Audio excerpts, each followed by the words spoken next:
I'd let the fear in, let it take over, let it do its thing. But only for 5 seconds, that's all I was gonna give it. So I started to count. 1, 2, 3, 4, 5. And it was gone.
That was a clip from the Lost series, something very nostalgic for many of us. And I've been looking at that for the last maybe month or so, I think 6 weeks, for a good reason, because ever since this word here, as you can see, purgatory was mentioned, I couldn't help but think back at this whole series, because that was the question that people had. Are they all in purgatory? And so our existence, where we are, this ad-dunya, which is the low realm of existence, and that is an enemy to us. So just a reminder for those who aren't aware. So when people kind of conflate or mix up these ideas, which is what happens when you're not grounded in what the Quran has said, and you're listening to all these narratives, which includes what I've put here, the Lost series. You watch them, but you don't take them as something, as a gold standard of what to believe. Same thing with what I've got here from the Avengers Endgame, I think. That comes to mind as well. And when I looked at that, this is actually, where Thanos goes to.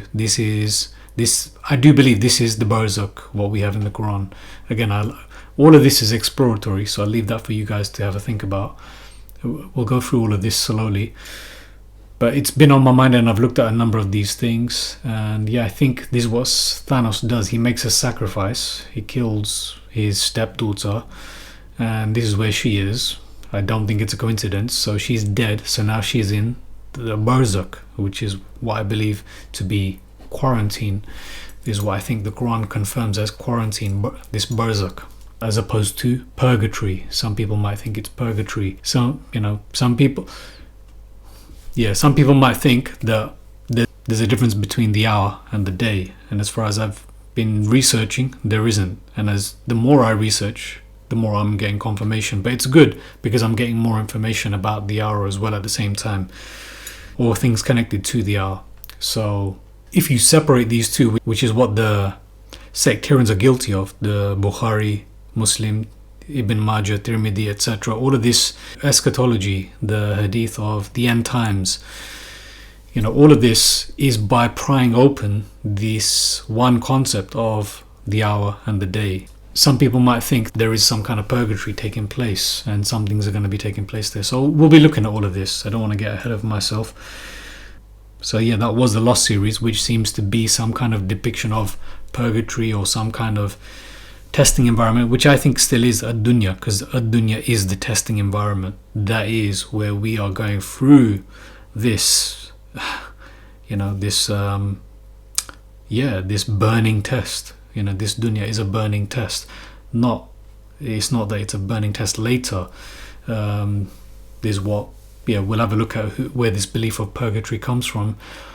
So I've put these two verses here, or portions of these two verses. They're not full verses, but you've got Barzakhun ila yawmi yub'athun. So that is what I understand to be, and I'll explain why later as well. This is a quarantine zone. So they are in the quarantine zone ila, until the day they are sent back. And as far as I've understood it, the day they are sent back. There's another name for the same day, Yawmul Qiyamah, Yawmul Deen, the day of debt, recompense, the day of judgment, the day of Yawmul Fasl, Yawmul Taghabun, the day of gathering, the day of separation. So many names for this day. So that's what this is, Yawmi Yub'athun, the day they are Ba'th, the day they are sent back. So the day they are sent back where? Sent back to ad-dunya, because once a person leaves this realm, this ad-dunya, this alam ad-dunya, this realm of this dunya, once people leave, they go somewhere. As far as I've understood, this is the quarantine zone where souls are kept. And it's not a coincidence that Thanos seeks the soul stone, and I think he gets it here by making a sacrifice. So he gets it by making a sacrifice here, and this is where he gets the soul stone. So this is more confirmation for me that this is their depiction, their deceptive satanic depiction of the Barzakh. And they might even say it's purgatory, whatever it is exactly, but that's why I've got this here. And then this is a portion of another verse where it's mentioned, which I've got in the book, because I had to go through. So I had to refute these 5 supposed proofs of why Jesus is returning, and that's what I focused on in the book. I didn't think I'd have to go further into proving that the hour is the day. I didn't think I'd have to do more work than that. I thought that would be enough to refute these supposed 5 Quranic proofs of why Jesus is returning. But one of them was that he's only experienced a sleep-like death. So I had to go through that verse. And going through that verse, there's a chapter which I'll go through, which is called We Die Every Night. And part of that chapter is using a verse, and part of that verse is this: Lam tamut fi manamiha. So the ones that do not die in their sleep. So we'll come back to that anyway. So the ones that do not die in their sleeps, and I'm questioning: do we actually visit this Barzakh every night when we go to sleep? Because it is understood to be like a death, and Allah does say those who have not completed their term, He sends back from their sleep. So it is possible, and I do believe that when people say, "Oh, I spoke to someone," I don't know. It's possible. It seems that Allah knows best, that they spoke to someone who's already left this world, because when we go to sleep, it does seem that we go to this same quarantine zone where the souls travel, which I think is actually our consciousness or our psyche, which is our nafs, our consciousness. I know people can argue what that exactly is, but I think our soul is actually our consciousness. This immaterial part of us that we can't exactly pinpoint, but we know it's there. We know it's us. It's our immaterial self. And I think maybe most would agree that our consciousness is our immaterial self. So, and it seems to be that it's all about the mind. So it seems like that's where our mind travels to when we go to sleep. Our nafs, it travels here to this Barzakh when we go to sleep. And so what this verse is actually saying, those who have not died in their sleep, Allah sends back. So we'll come to that anyway. So I just thought I'd explain why I've got all of this on the thumbnail. So yeah, is the Barzakh some kind of purgatory, or even is there some kind of purgatory taking place during the hour? Is the hour occurring on the day of resurrection? the day they are sent back. The biggest part that the world believes is that, both Christians and Muslims, they believe that Jesus is the sign of the hour. As I said, this is something I have been clear on for well over a year, the hour. And more and more confirmation just keeps coming, which is great, more to add to the book. Speaking about the hour, the way Allah is crucial, I think. Speaking about the hour, the way that Allah has, and highlighting that and reading those verses, it's crucial. So, on that.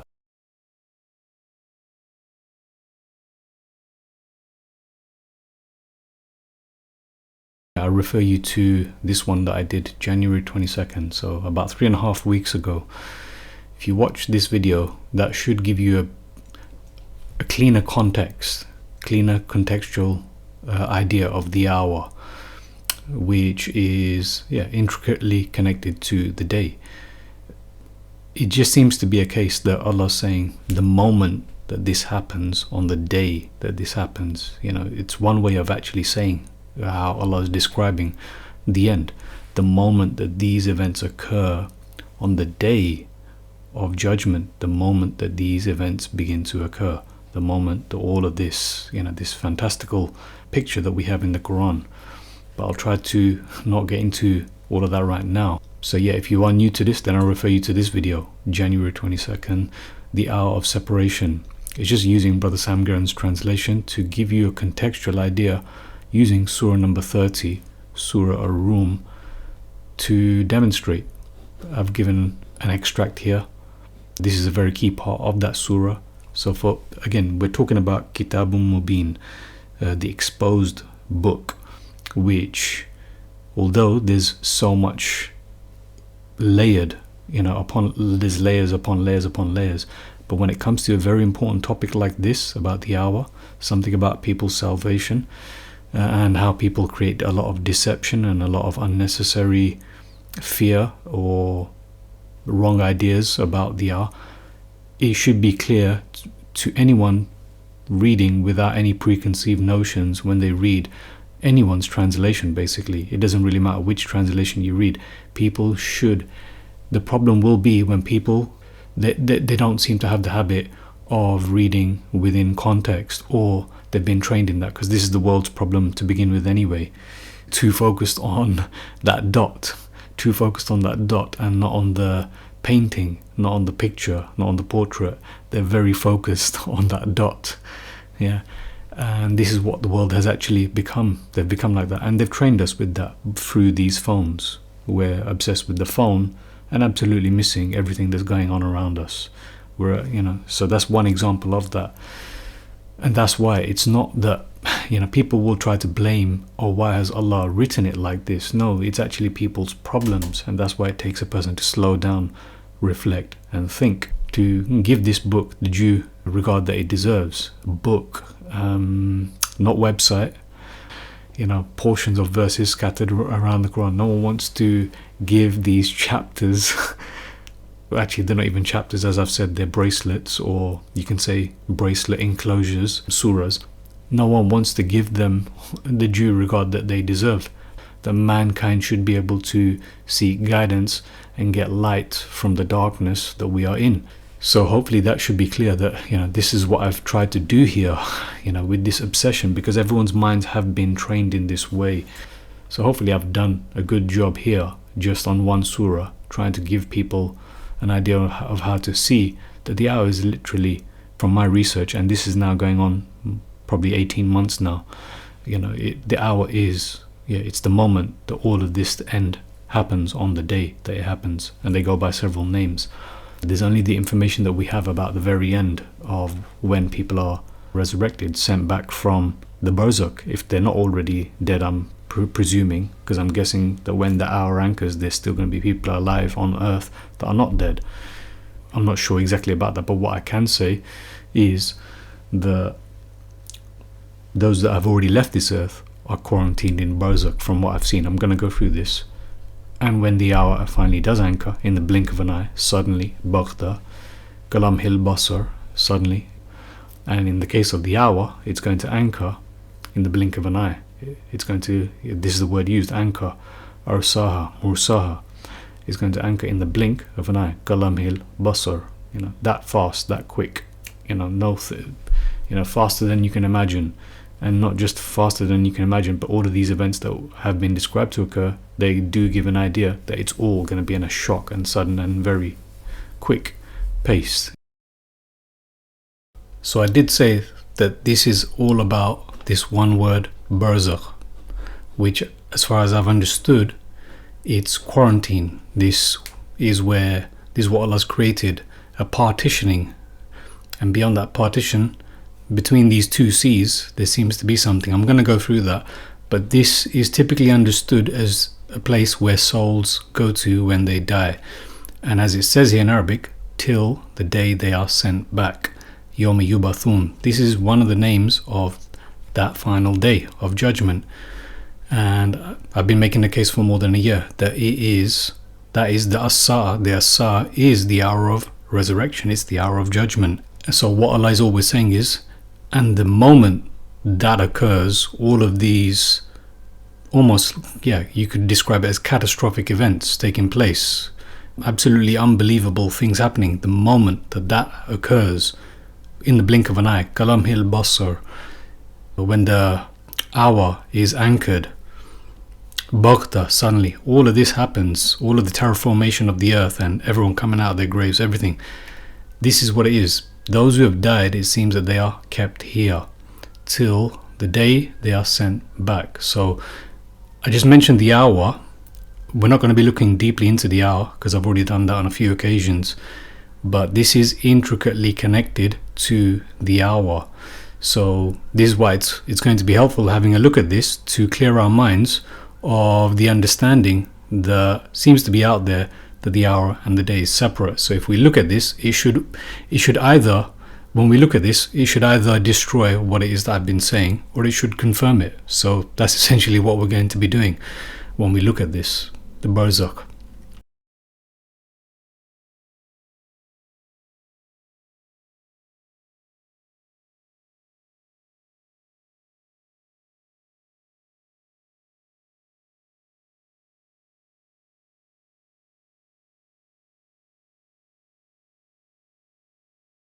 The first verse in Surah Al-Qamar. So I'm not going to go deeply again into this because I'm going to do a proper recording on that whole surah, inshallah, a reading, so people can get a big picture view of the whole surah, because it might even be the number one surah to look at when it comes to the hour, because it begins immediately. Iqtarabatis sa'atu wanshaqqal qamar. Has come near the hour. That's literally has come near the hour, and split the moon. That's how the Arabic goes. So basically what that means, the hour has come near and the moon has split. So the question was raised, and I won't go into it right now. I will do a separate session on that, but it should be enough to see. I've left these pieces on Patreon as well. It should be enough to see that the hour it's all about the day that people are dragged into, as it says here, the day they will be dragged into the fire on their faces. Taste the touch of saqar. There's so many signs that when you read the verses for what they are put together, it's talking about the same period of time, same event. People might still say, then why would Allah use two different words? This is the beauty of the language. You go according to how the Quran is written, not how we've been taught, not how we think. We have to go according to how Allah has spoken, how everything is written, not what we want it to be, not how we think it should be. And so here is Kalamhil Basar. It's all here. One command, so you've got the command one wahid, the command Kalamhil Basar. So again, I'm not going to go into that, but it's all here for anyone to see. So I think it's enough to just quickly mention some of the things that I said here when I was asked about that. So I said, do we agree that the sun is rolled up on Judgment Day? Because we will agree. We'll go elsewhere and we'll say that the sun is rolled up. So my question is the hour and the day separable when I mention these verses in reference? And then I just left it with the question, the hour of succor, the day of succor, the day, we know the succor is one of the names of one of the hellfires. And so really and truly what we're saying, if we're talking about the hour that they are thrown into that fire, is that not the hour of their judgment, when people's eternal destinations have been decided? So Surah 54 itself is the moon, and the first 8 verses of this surah are speaking of the day of resurrection.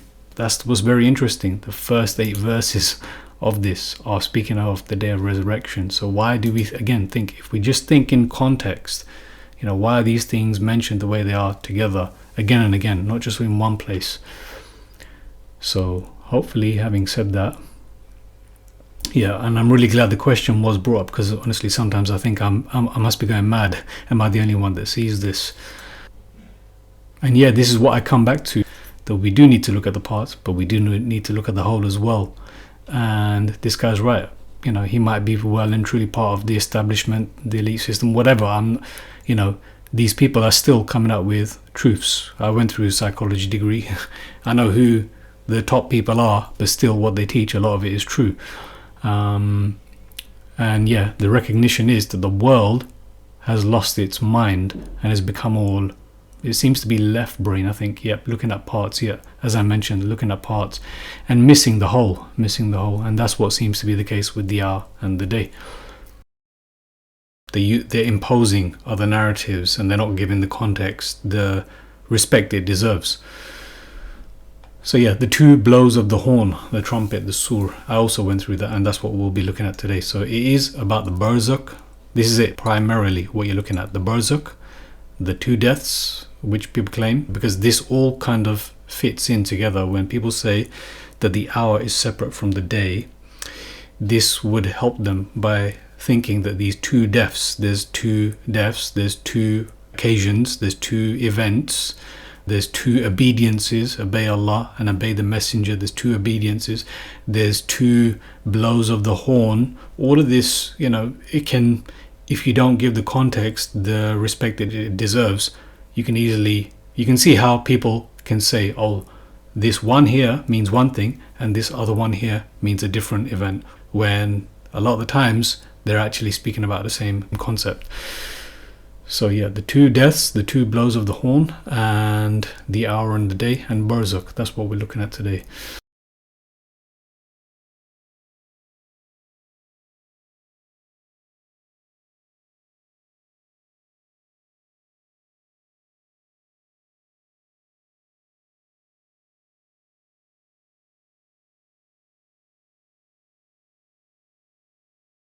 Some things are quite clear and very definitive, but again, I'm kind of exploring this for the first time.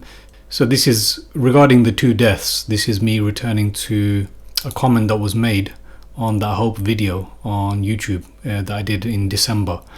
And someone said the disbelievers will be having 2 deaths and 2 resurrections, as we can see from the following ayah, when believers are in Jannah. And this is the verse they quoted, and I was glad that they did. And I began answering, saying, yes, I remember David Ewing Jr. had things to say about Farnese and this verse. So if you go to verse 5, we could argue, so I'm going to go through this, because I did it very quickly then in the comment section, but since then I've gone through in detail on that surah itself. So they quoted verse 11, and so you should give a good look at surah 40, not just speak about that verse. So when you look at this, it says, well, he's putting a lot in brackets here. So maybe I'm just going to go to this one. Right. They will say, our Lord, twice you made us die, and twice you gave us life. Now we confess our sins. Is there a way out? So if you want to look at that literally, let me go to 40, 11. They will say, our Lord. Who will say? Yeah, the kafir, they will say, Rabbana, you gave us death. We died twice. Yeah. You gave us life twice. And we confess our sins. So is there a way out, basically? So if you now look back at that, they will say, our Lord, twice hast thou given us death, and twice hast thou given us life. That's fine, yeah. And we have confessed our transgressions. Is there a way out? Any path? They will say, our Lord, twice you made us die, and twice you gave us life. Now we confess our sins. Is there a way out? So hopefully it's clear. The message is getting across that all of them are pretty much saying the same thing even if not exactly pinpoint accuracy, but you get the message of what is being said here, that you made us die twice, and you made us, or yeah, we died twice. Yeah.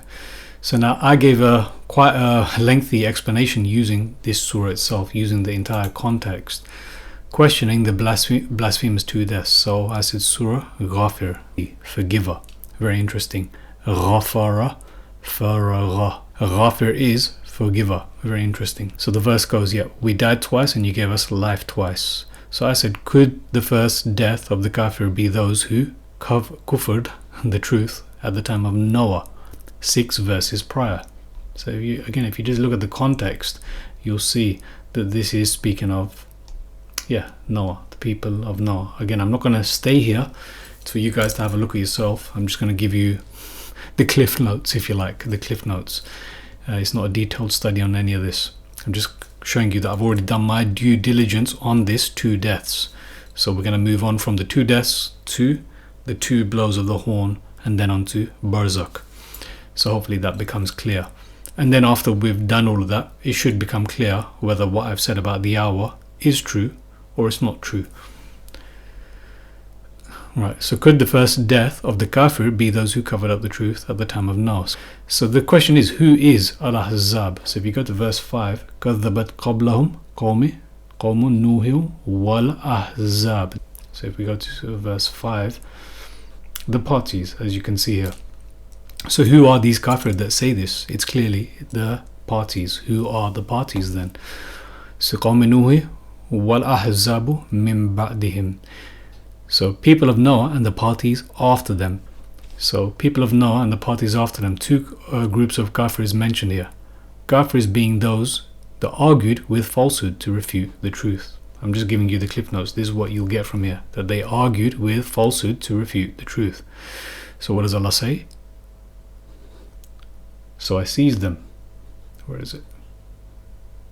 Yep. لِيَأْخُذُوهُ. So I seized them. فَأَخَذْتُهُمْ فَكَيْفَ كَانَ عِقَابِ. So I seized them.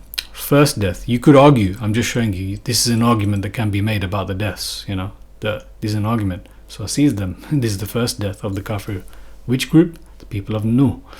And then maybe the second group of kafir is saying that we died. Maybe it's a collective. This is what I was saying. That you could argue, and if you let the surah explain, it's a very valid interpretation that the kafir will say collectively, or this is Allah's way of saying that this group of kafir, that they were killed twice and they were given life twice. And what is that? 2 deaths. It seems to be the people of Nuh and the parties after them. Kufr, they are the companions of the fire. Verse 6, they are the companions of the fire. Ashabun nar, those who kufred. Then you skip to verse 10. Indeed, those who did kufr again, kufred, will be called. The hatred of Allah is greater. Indeed, those who covered will be called. Let me see that. Verse 10. Those who ignore warning will be called. The hatred of Allah is greater than the hatred of yourselves. So I was making the case that yes, this is how you explain it. So if the kafir of Noah, Ad and Thamud, verse 31. So again, if you go to verse 31. So if the kafir of Nuh, Ad and Thamud, verse 31. So look, example. This is a likeness or example. مثل دأب قوم نوح وعاد وثمود والذين من بعدهم وما الله يريد ظلما للعباد. So if the kafir of Nuh, Ad and Thamud are the first death, who are the kafir? So now I was saying that Nuh is the first one, but actually this is a qualification that you could argue that the first group is actually all 3 of these, Nuh, Ad and Thamud. This is one group. So then my question is then, who are the kafir of the second death after them? Again, I'm not saying that this interpretation is correct. I'm going to show you how there's a very simple explanation, and usually the simplest answer is the best answer. The simplest explanation is the best explanation. So verse 5, we go back to wal ahzabu min ba'dim, and the parties after them. If you go through all of verses 24 to 46, again I'm just giving you the cliff notes. It's all Pharaoh, Haman and Qarun. So this is one group that Allah seems to describe collectively together, Nu, Ad, Thamud. So that's one Al-Ahzab, one of the parties. The other group of parties seems to be Fir'aun, wa Haman, wa Qarun. And expose, so if you go, where is it? House Al-Fir'aun. Now this is another description of this group, you could say. So maybe Haman and Korah are part of Al-Fir'aun. I'm not saying that they are, but this is what Allah seems to say, that the house of Pharaoh, these are all clearly tyrants, the wrong people of Nuh. When I say Nuh, obviously not Noah, but the people of Nuh, because he was the only one, right? He was isolated. And Ad and Thamud, the people, again, it's the people, the kafir of them, So the fire to which they are exposed, morning and evening, and on the day, the hour, as-sa'a. Here it is again. See, I've been reciting the Quran, I've been giving it time, and even I'm about to complete one whole Quran recitation soon. I think, after this recording, I will have reached Surah 30 again. So I'll be going from Surah 30, which I did a recording on, and I'm going full circle again, and really looking at these words in context, and I'm still getting just more and more confirmation. So the fire to which they are exposed morning and evening, and on the day, the hour takes place, enter Pharaoh's clan to the most severest torment. And thus, this is what they're saying, and we died twice, and you gave us life twice, so, and the day, the hour takes place. So this hour, what is this? It's the hour of the fire, right? It's the hour of the fire in which Pharaoh and his clan are put into the fire. So where are they right now? Are they here? Are they in not Purgatory, are they in Barzakh, quarantine for now? So, questions. I have more questions than answers. I'm going through this with you guys. More exploratory than telling you definitively what it is. So hopefully people can see that this as-sa'a is when Pharaoh is placed into the fire, and all of his people, all of the tyrants, all of the oppressors, all of the kafirs, they are placed into, as it says here, Ashadd al-Azab, the most severe punishment. So back to this, what I've put on my cliff notes. So which kafir will say this? Qawmi Nuh. So again, they talk about this. We died twice and you gave us life twice. That's verse 11. Verse 5 speaks of people of Nuh. Verse 45, as I've got here, is Al-Fir'aun. The Al-Fir'aun, people of Pharaoh, house of Pharaoh, clan of Pharaoh, you could say, even clan of Pharaoh. So essentially, this for me is an argument that a person can make an interpretation that these are the two deaths. You could say that. So carrying on. So on which day will they say this? So the day of meeting. So this is another thing. The more you look at this surah, the more I look at it, I'm just finding more and more evidence. So if you want to talk about these being different days, or the hour even being separate to the day, just have a look again. Just give the context the respect it deserves. And if you look at verse 15, Yawmut, where is it? Yawmut Talaq. Are we going to say this is a different day? We know which day this is, the day of meeting. Dhul Arsh Yulqi Ruha Min Amri. So the day of meeting, a day they will stand out. Next verse. Yawmahum Barizun. It's something about prominence, standing out. So he says emerge, the day they emerge. We all know what's happening. The day, they stand out, prominent, standing in front of Allah, emerging from the graves, resurrection. Next verse 17. A day of reward, no injustice that day. La dhulm, no punishment on al-yawm, on that day. It's not the day, it's that day. In this case, when we're translating in English. The day of accounts as well, you could say. Yawmul Hisab. All these different names for the very same day. The day of accounts. The day of, as I put there. So the day of imminence. Where is it? Warn them of the day of drawing near. The day of imminence. Al-Azifa. as if that's day of imminence, I believe. Yep. Urgency. So if you're not sure what that means, yeah, the day of urgency is an urgent day. As I've said, it's all very quickly happening. It's all just taking everyone like shock, and everything's happening. It is an urgent day. So the day of parties, the day of accounts, 4027. So again, I'm just showing you throughout the surah. So throughout the surah, 4027, the day of accounts. Where is it? Yawm al-Hisab. See, Yawm al-Hisab, the day of reckoning. So previously we only had the mention of al-Hisab, but now we have Yawm al-Hisab. So I'm doing this on purpose, so hopefully people can get an idea that these are all speaking about the same day. So if these are all speaking about the same day, what's very difficult to understand that the As-Sa'a is speaking about Yom as well. Surah 22, I'll bring it up. Zalzala, just in case I don't bring it up.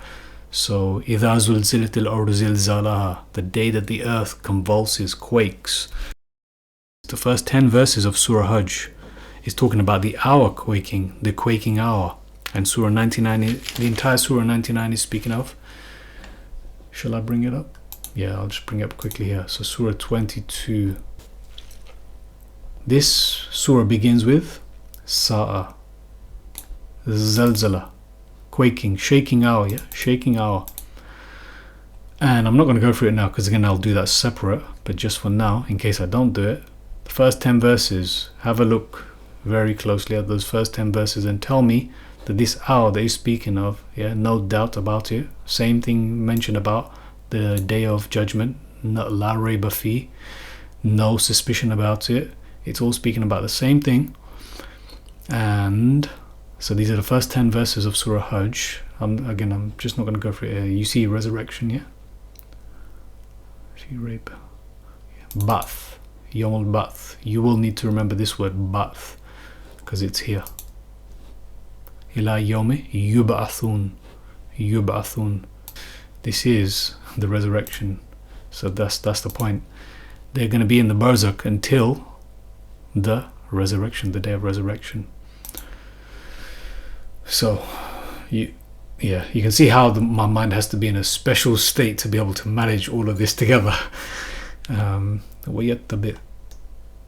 And here it is. This is an example, isn't it? As I said, that every pregnant female will abort her load. See, on the day.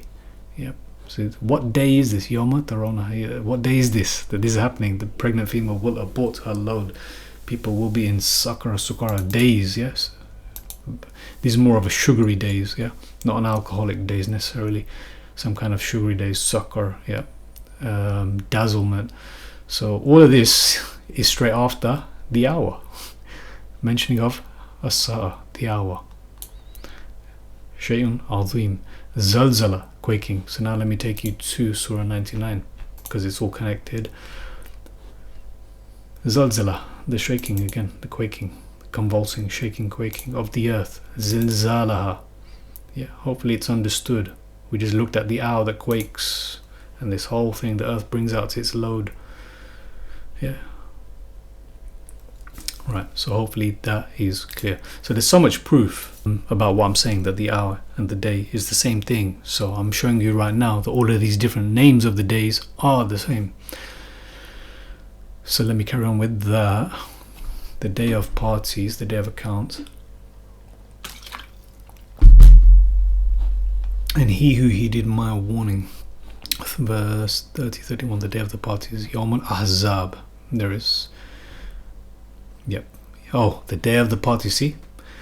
Right now, who are the parties? It's been already clarified that the parties are the people of Nuh and those after him. And then we have the detail that the people of Nuh are the people of Nuh, Ad and Thamud, and the parties after them is Fir'aun, the clan of Fir'aun, which is Haman and Qarun.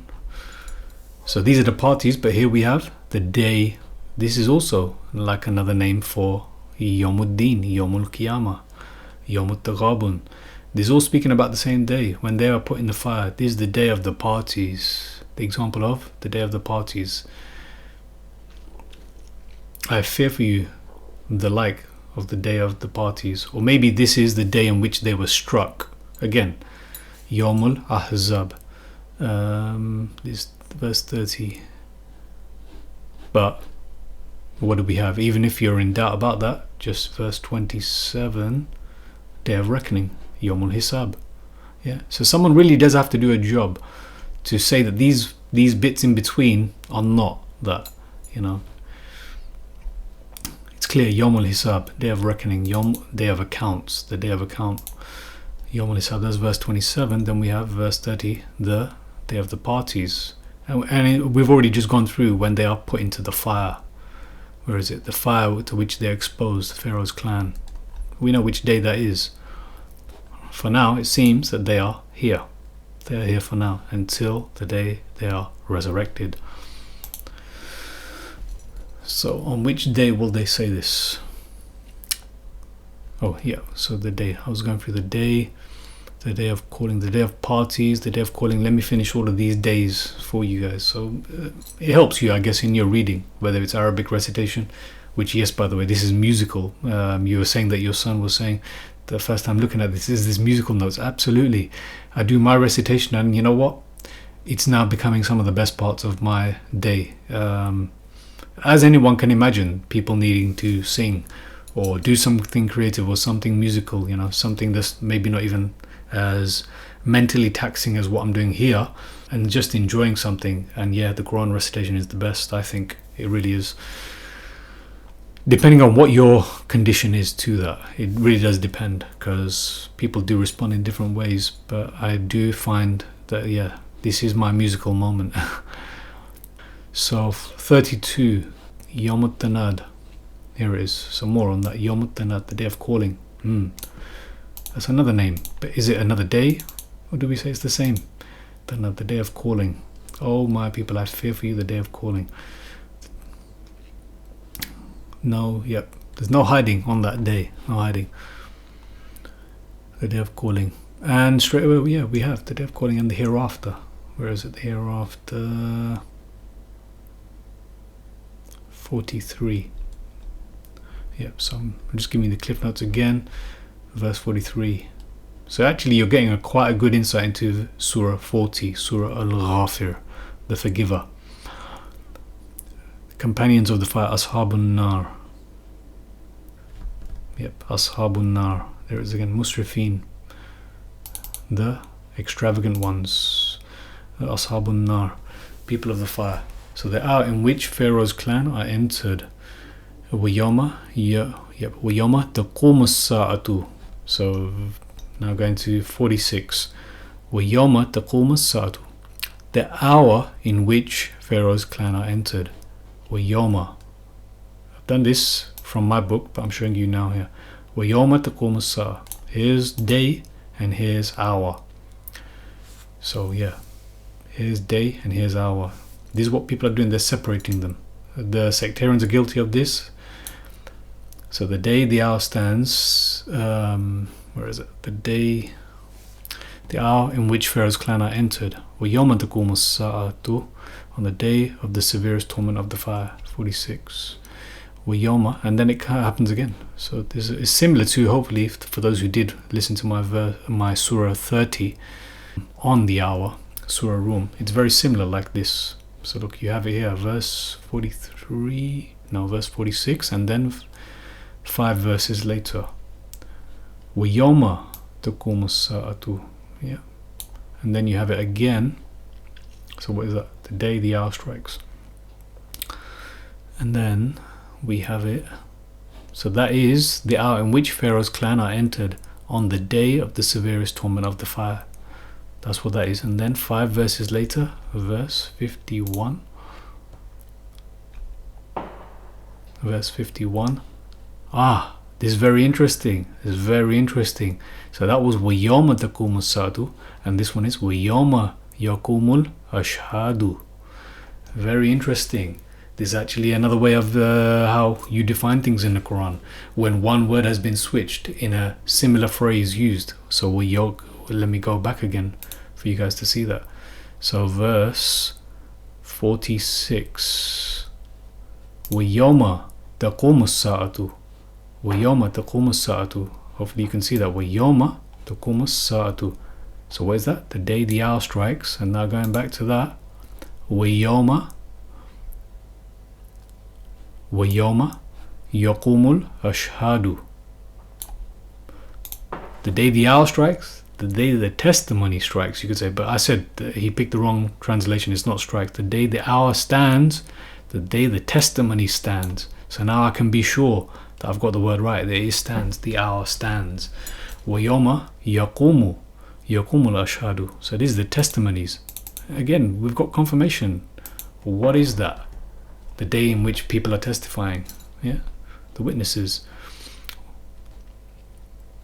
So the day the testimonies stand during the hour of judgment, the hour of separation that most people are not certain about, which I've already gone through in Surah 30.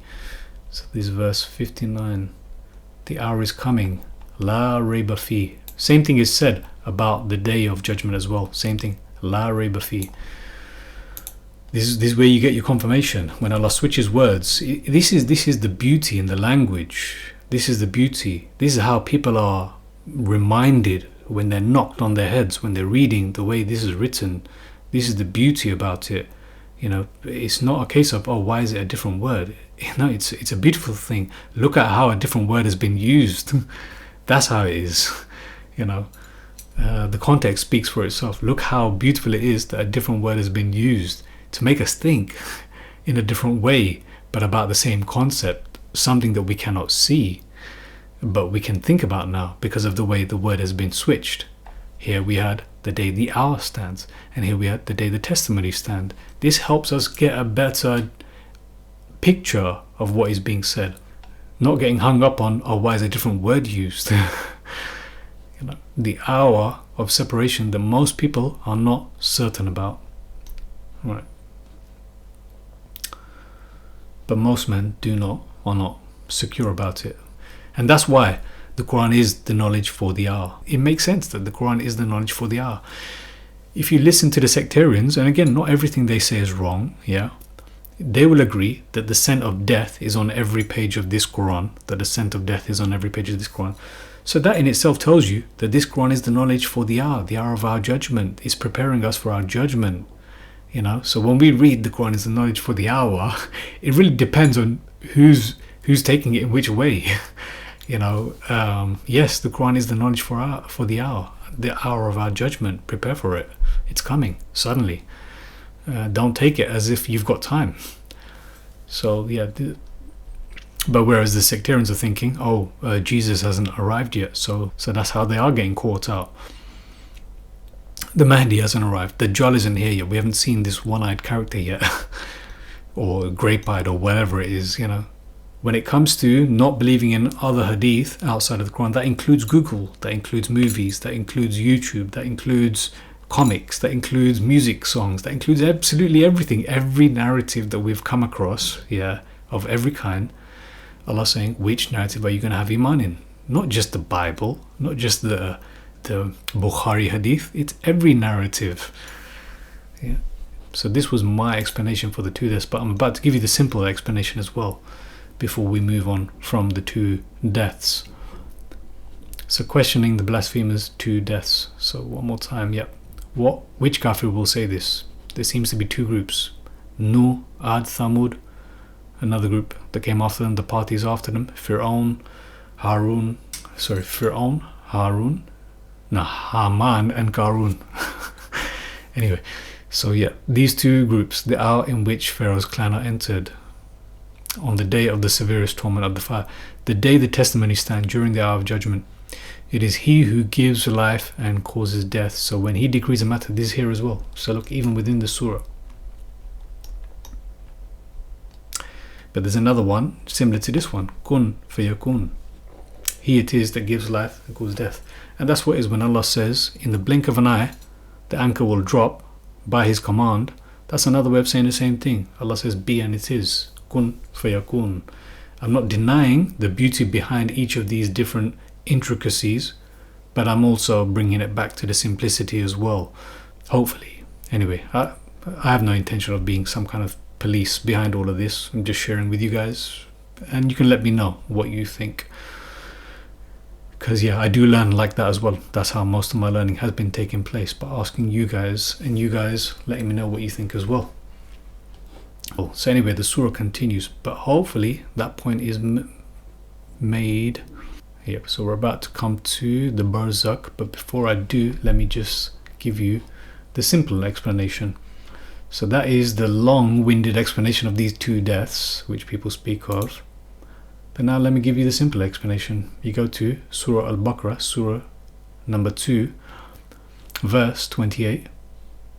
How can you deny Allah when you were dead and He gave you life?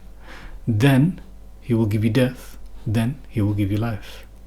Then to Him will you be returned on the day of return. On the day of return. On the day of return. That's another name for that day, the day of return.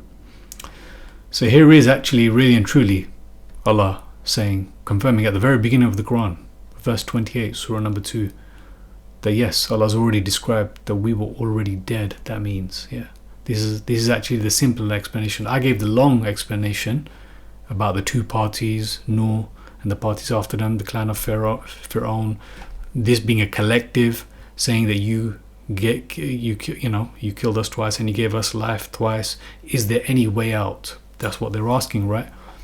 But here we have actually a simple explanation.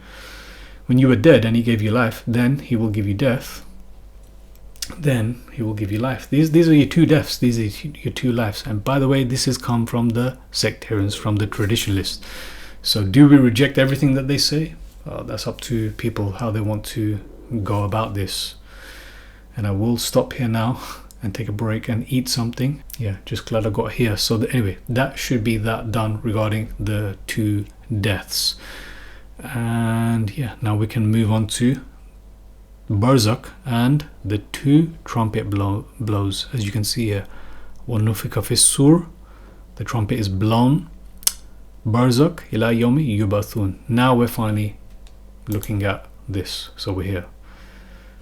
Take a break.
Okay, on to why we're actually here today, or why I'm actually doing this recording. So just keep that in mind. That is something to use as a source of imagination to kind of get a picture of what Allah is speaking of, because at the end of the day we only have words as guidance, but we have all of this information, this deceptive information out there that we use to discern using these words what is true and what is not true. So that's the only reason why I bring that up, not because they're showing us the truth, but because they seem to have touched on it. And so yeah, this is what is in the thumbnail. Now looking at that, where I last left off, so we've now covered a good portion of the hour again, and the two deaths. So hopefully that's clear, the two deaths. And now moving on to Barzakh. So Barzakh and the two trumpet blows. So let me see if I can do justice with this. So what I brought up in the chat was Surah number 23, verse 100. So it's Surah number 23, verse 100. You've got Barzakh. Now here they've got it translated as a barrier. So in the thumbnail I've put quarantine. So they say barrier, yeah. So before them is a Barzakh till day, they are resurrected. That's why I say Yomi Yub Athun, that is the day of resurrection. They say Bari as well, they are resurrected. So there is no Al Yom and there is no Al for the resurrection, but we know this is the day of resurrection. So Barzakun ila Yomi Yub'athun. So what is this barrier that they say, Barzakh? But actually, as I've shown here, Isthmus. And what is an isthmus? I can't even say it. Isthmus. However you say that. Isthmus. Okay. How Google says it. Isthmus. Isthmus. Isthmus. Isthmus. Okay, how do you say that? A narrow strip of land with sea on either side, forming a link between two larger areas of land. This is very interesting because actually this is what Allah describes. I'm going to go to another verse, but this is actually what Allah describes in another mention of Barzakh. Exactly this, the partitioning between two seas, the merging of the two seas. A narrow strip of, so as it says here, what did they say is Barzakh? So it's not really a barrier as such, because what is a barrier? A fence or obstacle that prevents movement across. Actually is a barrier in that sense then, yeah. A fence or other obstacle that prevents movement or access actually is a barrier. So Barzakh is a barrier. But to get closer to what kind of barrier this is, it's an isthmus. Yeah. Isthmus. Isthmus. A narrow strip of land with sea on either side, forming a link between two larger areas of land. And we're going to see that actually this is the case. So just bear with me. So what do we have in this verse that I've just brought up? So this is Surah Al-Mu'minun, verse 100. Surah 23, verse 100. Now if you look at the notes that I put in the chat, so preceding that verse is this one. Until when death approaches one of them, he says, my Lord, send me back. My Rabb, send me back. Hatta idha ja'a ahadahumul maut. Al-maut, yeah, the death. When the death. So what do they say? Qala Rabbirji'un. Qala Rabbirji'un. Rabb, send me back. Yeah? Send me back. Is that what they say? Let's have a look. And say, وَقُلْ رَبِّي أَعُوذُ بِكَ مِنْ هَمَزَاتِ الشَّيَاطِينَ. This is similar to a dua that we have amongst the traditional Islam, the traditional brand Islam. أَعُوذُ بِكَ مِنْ هَمَزَاتِ الشَّيَاطِينَ. And say, my Lord, I seek refuge in you from the urgings. Hamazat, what's Hamazat? Whispers. It's not quite whispers, that's waswasa. Yeah, whispers, not quite. It will be something else. I think whispers is, well, they've said urgings. What does Sam Gerd say? 97. From the goading. Okay, from the goading. He might have had a look. Yep, there we go. That's why it's good to use Brother Sam Gerd's Hamazat, plural, goad, jibe, urgings. So yeah, slanders. There we go. Okay, so it's not whispers. So that's why, as you can see, no one tool is actually going to give you everything. So I, even though I use a lot of Google Translate, they were wrong here. Yeah, and they are wrong many times. Whispers, not quite. More urgings, as it says here. Goading. What is goading? Yeah, goad. Provoke, annoy. You get the idea. Urgings, yeah. So I seek refuge in you from the Hamazat shayateen, the urgings or the goading of the devil, of the demons, as I say. What does he say? Of the Satans. I like that. That's more technical, yes. The Satans, and I think Satans are the demons. Demons amongst mankind and jinn. What does he say about that? Adversaries, yeah, amongst mankind and jinn. Right. So getting to that context about this Barzakh, we're getting closer, right? So this is what we're supposed to say. And continuing, wa'udhu bika rabbi an yahdurun, that they attend. And I seek refuge in you that they attend. Whatever it is that they attend to.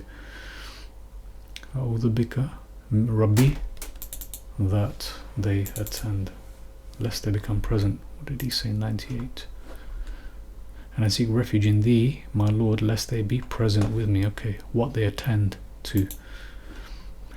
Until when death approaches one of them, he says, "My Lord, send me back."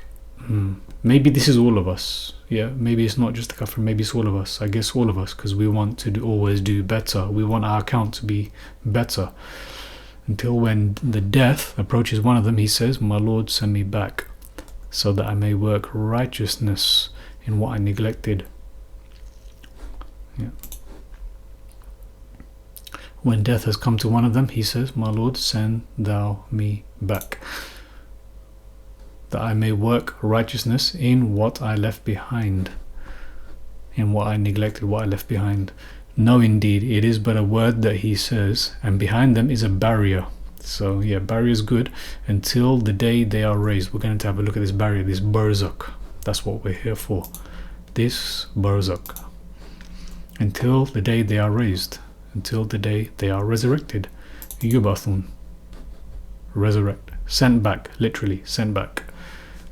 And then we have the trumpet. So this is, I think there's only one occasion where the second blow of the trumpet is mentioned in the Quran. So, and when the trumpet is blown, there will be no relations between them on that day, nor will they seek after one another. So hopefully this is clear about the Barzakh. So when death approaches one of them, just by this alone we can see that what happens as soon as someone approaches their death, the barrier is there. Now they seem to be going to this Barzakh, yeah? They seem to be going here, some kind of place. I'm going to go into this, just bear with me. They're going to some place where now, as they see that they're traveling there maybe, or they're arriving there, they're saying, "Send me back. I need to improve my account. I need to improve my account. Send me back." But now there is a barrier, as it says. Barrier is pretty good, but it's isthmus, as I said. Barzakh. Isthmus. A narrow strip of land with sea on either side, forming a link between two larger areas of land. Isthmus. Isthmus. And it is a barrier, basically, because now that's why it says we can't go back. A fence or obstacle that prevents movement or access. We can't move, we can't go back. So hopefully that is clear. And then the next verse, فَإِذَا نُفِخَ فِي السُّورِ. This is blow, or inflate actually, because sur, not exactly sure whether it is trumpet, that's true. We're not sure exactly what that is. But we do know that sound does create existence. Everything is made from sound. So is it possible that's why they say trumpet, that this trumpet is going to create some new picture?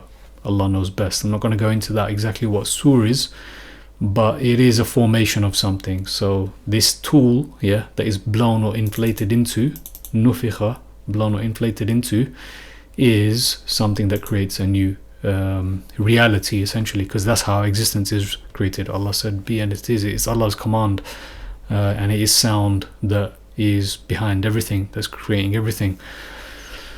So that I may work righteousness in what I neglected. By no means, it is just a word that he utters. And behind them, yeah. So even it's pointless, basically, what is being said. It is but a word that he says, yeah. You can speak, but it's too late at that point. The death has, it's been decreed. The death has arrived. Now it's too late. You're in this Barzakh. There is this barrier.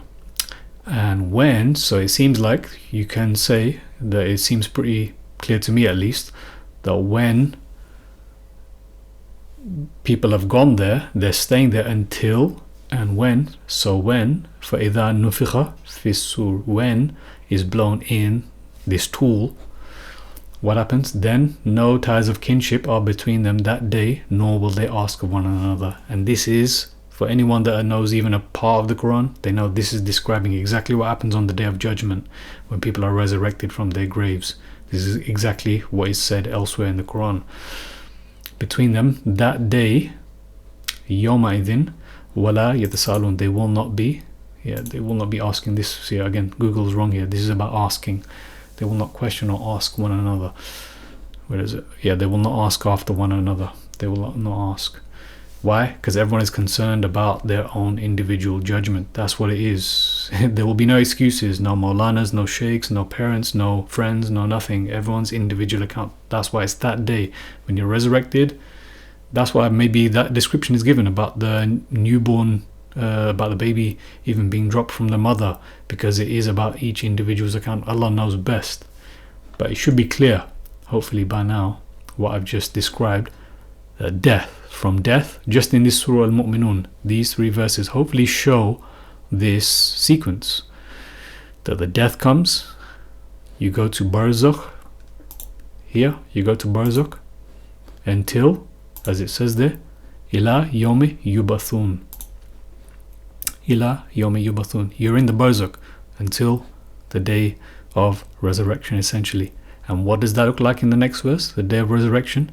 The day of resurrection looks like when, or it comes about from this tool being blown into and creating a new reality, in which as soon as that happens, no one will care. It's clear that no one will care about one another. So let's just read a little bit more context. What comes after that? Then, whose balances are heavy, it is they who are successful. Yes. Thaqulat, heavy. So the hour weighs heavy in the heavens as well. Yeah. The as-sa'a weighs thaqulat. So that's why the hour of judgment is weighing heavy to come down. Any moment. Yeah. فَأُولَٰئِكَ هُمُ الْمُفْلِحُونَ. They are the successful. And whose balances are light. Khafat. So thaqulat, heavy, and khafat, light. Well, that's wrong, yeah. Khafat is light. Yeah, let me have a look here. 23, 100. Yeah, light and heavy. Thaqulat and khafat. Being heavy of good. Hopefully that's the whole aim. That our scales are heavy with good. It is they who have lost their nafs. Their nafs in Jahannam, remaining forever. Their nafs, their anfusim, their souls. And again, I make the case that souls is, as it says here, spiritual, immaterial part of human being, regarded as immortal. So when it says immaterial, that's what I mean by the mind. The mind is immaterial. The psyche is immaterial. It is our consciousness that is immaterial. That's what I say is the soul. And they conflate this with ruh. Ruh, they also say is soul, but ruh is spirit.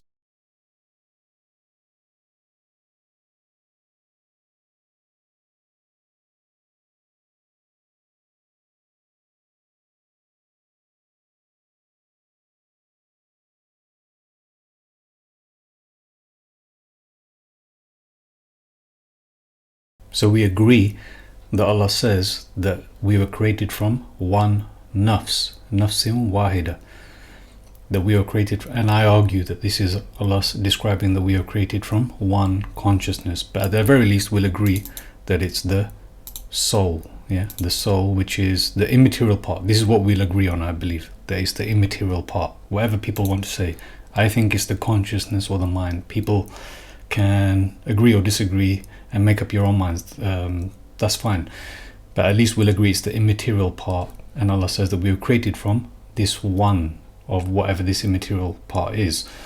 And from that, as I went through in the recording on taqwa, fear, so Allah says that He installed this, what I say is consciousness and I say installed. So for Alhamha is actually, people will typically understand that as inspire. I would say in this case it's more like an installation.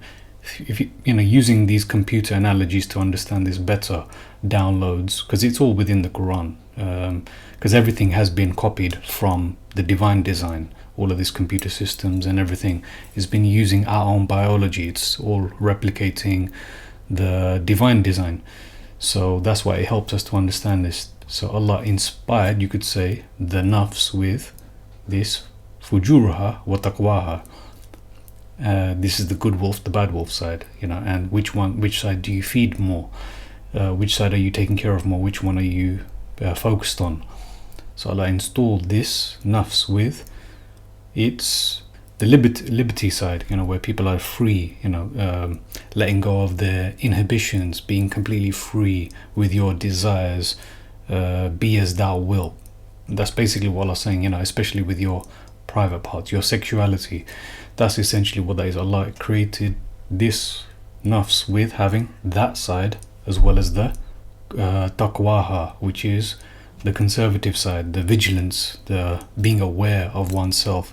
Who am I? Who's created me? What am I supposed to do? What am I supposed to avoid? That's what Allah's created. So if we agree that this is one nafs that Allah created, now looking at this is why I'm looking at Surah Luqman. Ma خلقكم ولا بعثكم.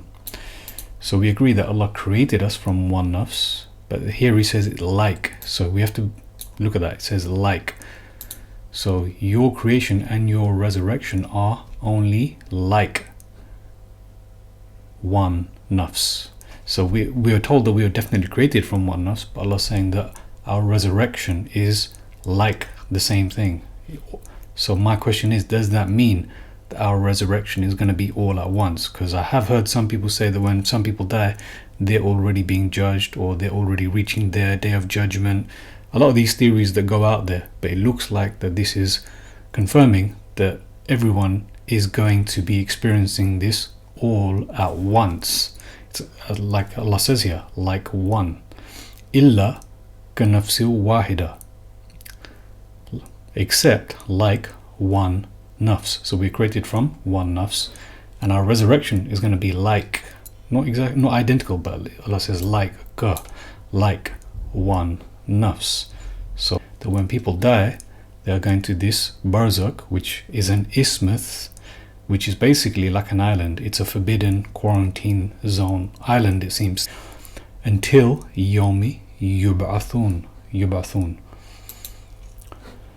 So hopefully Yub'athun. So look, Ba'thukum, see? So this resurrection, the example is being given that it's like. And now looking at this, so is it that we are all, when we die, we are actually then here. We are here, Barzakh, until the day we are sent back.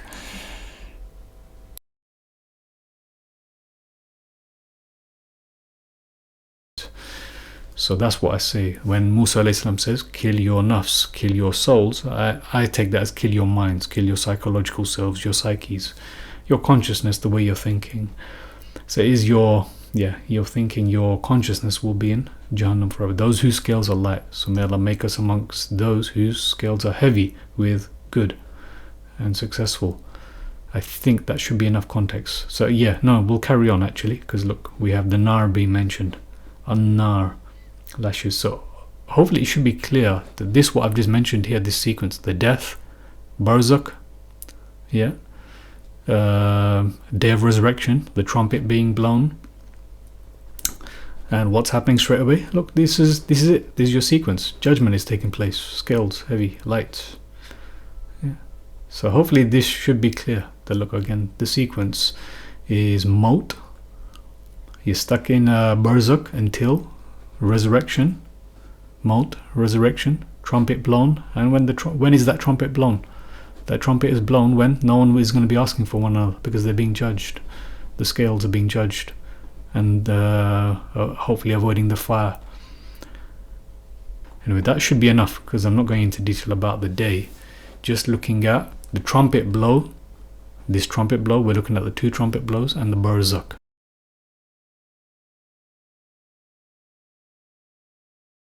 Right, so one of the reasons why it will be easy to identify the information about this Barzakh is because there's only 3 mentions of the Barzakh. I've just been through one of them, 23-100, which I said, this is the sequence, the death, and then from the death they see that this barrier is now placed and they want to go back, but they are in this Barzakh until they are sent back. And I showed that if you look at what is actually defined as Barzakh, so they say barrier, but it is more specifically this narrow strip of land with sea on either side, forming a link between 2 larger areas of land. And it really is. I'm just about to show you. So there's 3 mentions of this Barzakh. I just went through one of them. I'm about to go through the second important one, but before I do, I'm just going to show briefly the 3rd mention, which is similar to the one we're about to look at. So hopefully it should be clear by now that the dead are kept in Barzakh until the trumpet is blown. So the dead are kept in Barzakh until the trumpet is blown. So that's in 23-100. Then when we go to 25-53, before we do that, I'm just going to go to that one other mention, which is in Surah Ar-Rahman. Probably the most beautiful sounding surahs in the Quran, 55. So what do we have? We have the Barzakh here. this barrier, this isthmus, which is a narrow strip of land with sea on either side. Very interesting, because here we have the seas mentioned. Bahrain. 2 seas, 2 bodies of water. So there we have it, really and truly. That, yeah, it's true. That the Barzakh is an isthmus. It's not just a barrier, it's a narrow strip of land with sea on either side, forming a link between 2 larger areas of land. So if we have that, now what do we have? We have 2 seas. We have 2 seas. Without a doubt, one of the most amazing things that I have ever seen in the bottom of the ocean, and it was while filming for Blue Planet, was in the Gulf of Mexico. And I noticed there's something out in the distance, couldn't tell exactly what, but it looked like a dark band. And as we approached it, the dark band became a donut. I saw this donut that was black in the center. What the heck is that? And so as we get closer and closer to it, I noticed that the black band had what appeared to be kind of steam over it. And then I looked, and there was water lapping against the shoreline. This band was a ring of mussels. And inside the ring of mussels was a lake. And it's like, wait a minute, I'm already underwater. We went out over the water in this lake and tried to descend in it and bounced off. It was so super saline and dense that the submarine couldn't go down in it. We literally bounced off, and as we bounced off, we sent ripples heading back to the shoreline. It was insane. I've never seen anything like it.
Bainahuma. So again, this is between 2 seas, and it does look like, so the more I go into this, and it will just get longer and longer, so I'm trying to avoid it, but it does look like that this, what is being described here about the Jinn as well, about the Jinn, and about the 2 sunrises and the 2, well, the 2, what is it? Not the 2 sunrises, the 2 east and the 2 wests, yes. The 2 west, the 2 east and the 2 wests.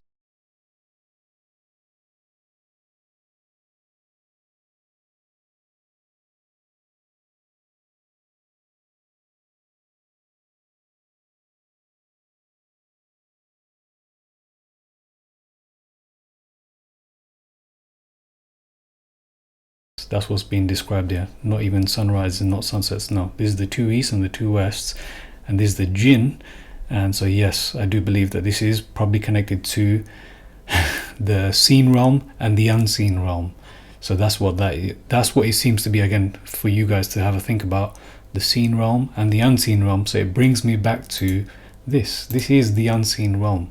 If you think about it, when we're going to this place, when we go to sleep, where our consciousness, it's going to the unseen realm, and where people go to when they die, it is the unseen realm. And we understand the Jinn to be the unseen. They live in the unseen realm. So I don't know exactly, but it's definitely connected.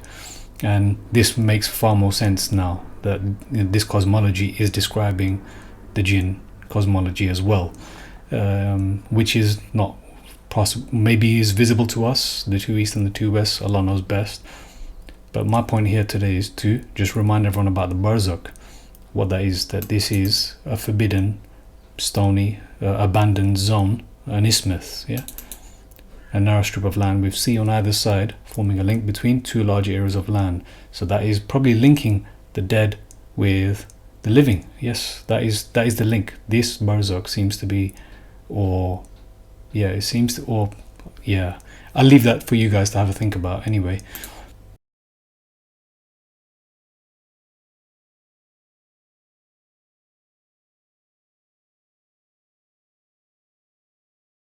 So that is why I won't spend long on this verse here using Barzakh, because it's very similar. As you can see, merge. So it could be merge. You can just see it within the Arabic maraja, and we did question this much earlier last year. What is this, when we were trying to understand about the jinn and merge, this word merge. So they say merge literally, and it could well be that that's what this word means. But when you look at it, this meadow, prairie, grassland, so is it that Allah saying that He meadowed or grassed these two seas? I'm not sure. I'm not going to focus on that. Let's just say for now that these two seas are merged, like this word seems to indicate, merge, maraja, because it is similar here. It's the same here. Maraja, merged. In this other mention, Surah 25, Maraja, Marajal Bahrain, Marajal Bahrain, Yaltaqiyan, Marajal Bahrain, Yaltaqiyan. So that literally means meet.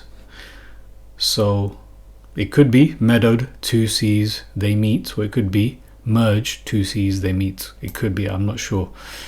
There's a good case being made for merge, good case for meadowed, yeah. So these two seas are meadowed, maybe, or that they are, yeah. There's another way of saying that they've been given things. I'm not sure exactly, but we're not focusing on that. It's these two seas that meet.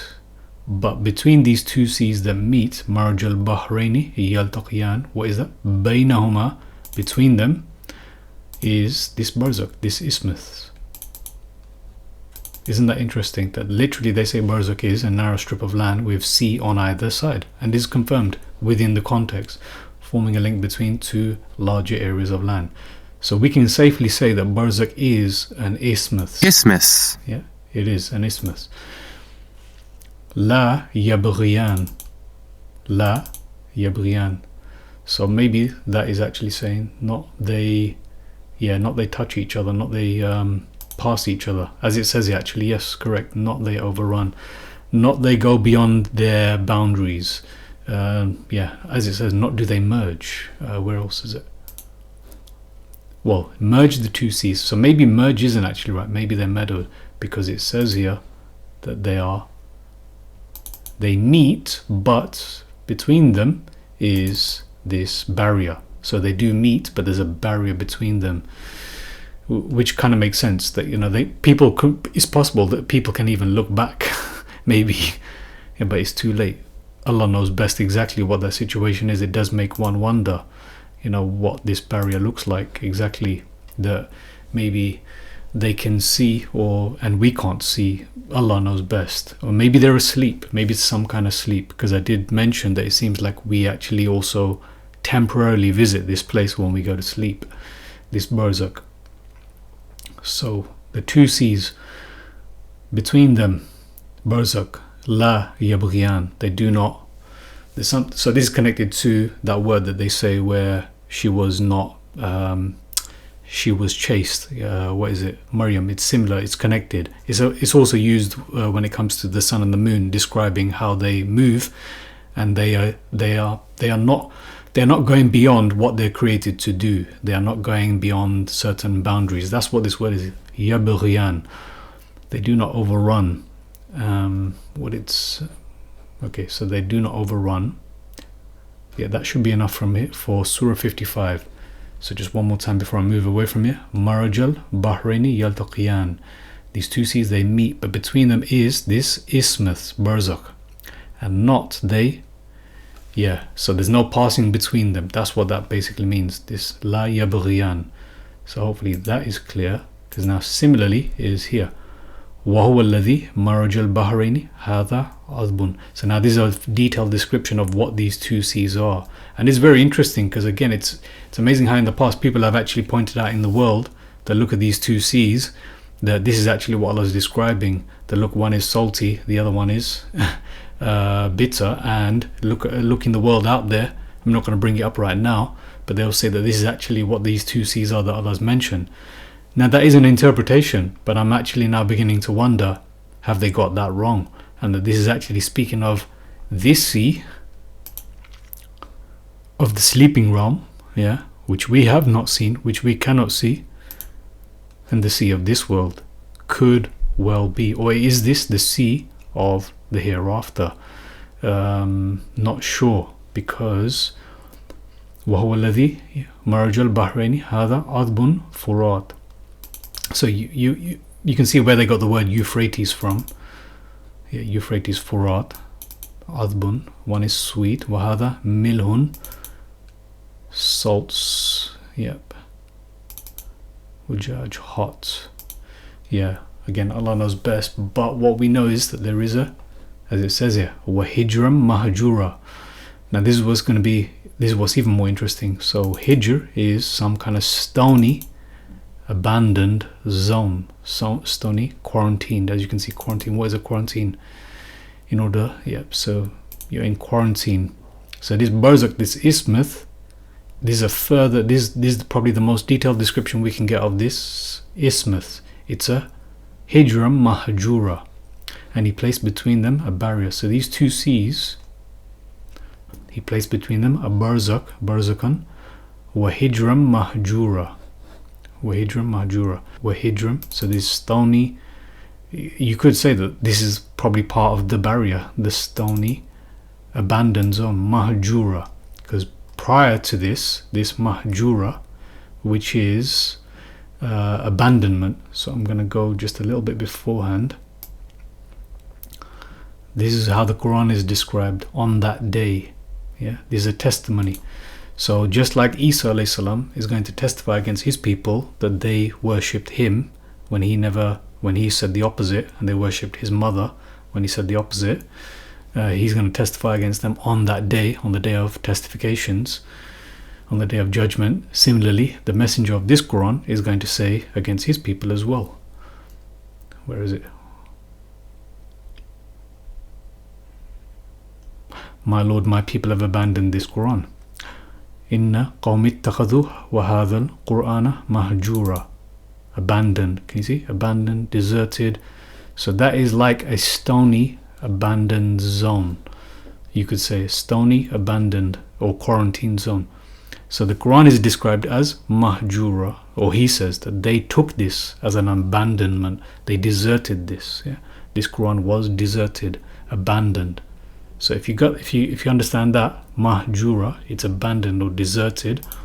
Now we go to this Barzakh, same word is used.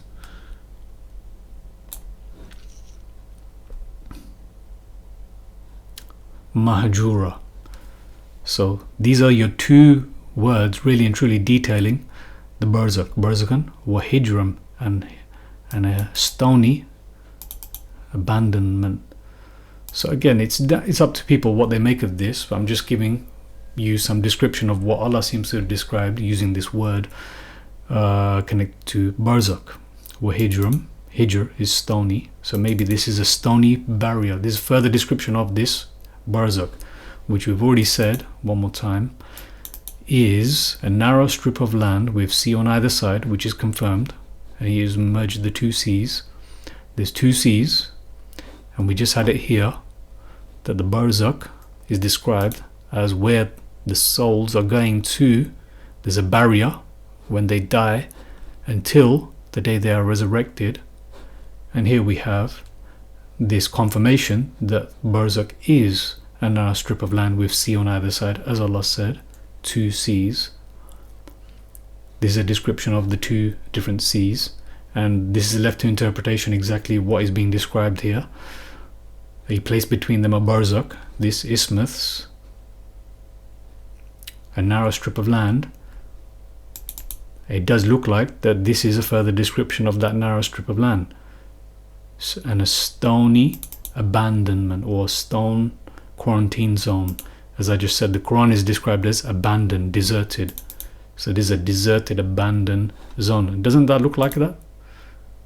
I think it makes sense, you know, this is where the dead souls go to. It's like an abandoned, maybe stony island zone. Allah knows best. There's a lot left to interpretation and imagination. I'm just making that clear to people. This is crystal clear. Death comes. Now they see a Barzakh, a barrier, or this isthmus. It's too late. They want to go back and do more. But they are there now, where it seems to be, in this place where souls go to until the day they are resurrected. And here we have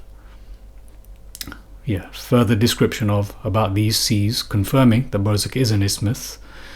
And these two words were Hijra Mahjura, abandoned, stony kind of zone. And it really does make me wonder if it's something like this, what we have depictions of, where people go to when in their sleep, possibly. And it is He who created, so it carries on. But yeah, nothing more on that. This is just another mention of Barzakh. But really and truly is this part that tells us, I think, really and truly, in Surah 23, Surah Al-Mu'minun, about the Barzakh. This is the most important one. This is the sequence: death, Barzakh, resurrection, and that resurrection is from the horn, the trumpet being blown. This device that creates a new reality, that creates a new picture when blown into. So that is that. That is the three mentions of Barzakh. This is what they say: send me back. Death approaches them. Send me back. They're there. They're here now. Send me back, so that I may do better. But no, you can only ask that. It's too late. Behind them is this Barzakh. So wherever it is that, there's a barrier. But we've got the description of what this barrier is. A stony, as I put here, a stony, forbidden quarantine zone for the dead, until all are called to resurrect together. That is the question. So now that is Barzakh covered. Hopefully that is Barzakh covered. So now we're going to have a look at more on the trump, or what they say is trumpet or horn, sur.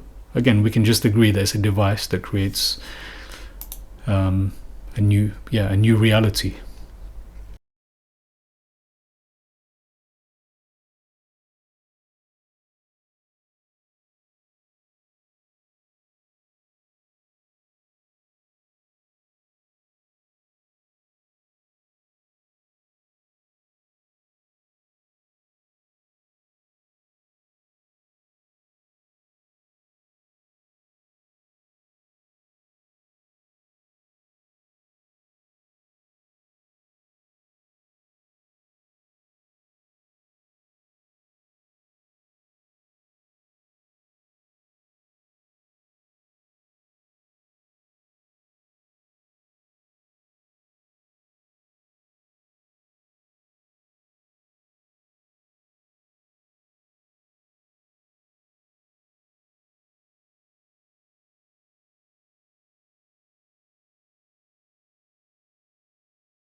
Without a doubt, one of the most amazing things that I have ever seen in the bottom of the ocean, and it was while filming for Blue Planet, it was in the Gulf of Mexico. And I noticed there's something out in the distance, couldn't tell exactly what, but it looked like a dark band. And as we approached it, the dark band became a donut.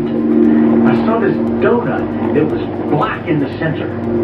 What the heck is that? And so as we get closer and closer to it, I noticed that the black band had what appeared to be kind of steam over it. And then I looked, and there was water lapping against the shoreline. This band was a ring of mussels. And inside the ring of mussels was a lake. And it's like, wait a minute, I'm already underwater. We went out over the water in this lake and tried to descend in it and bounced off. It was so super saline and dense that the submarine couldn't go down in it. We literally bounced off, and as we bounced off, we sent ripples heading back to the shoreline. It was insane. I've never seen anything like it.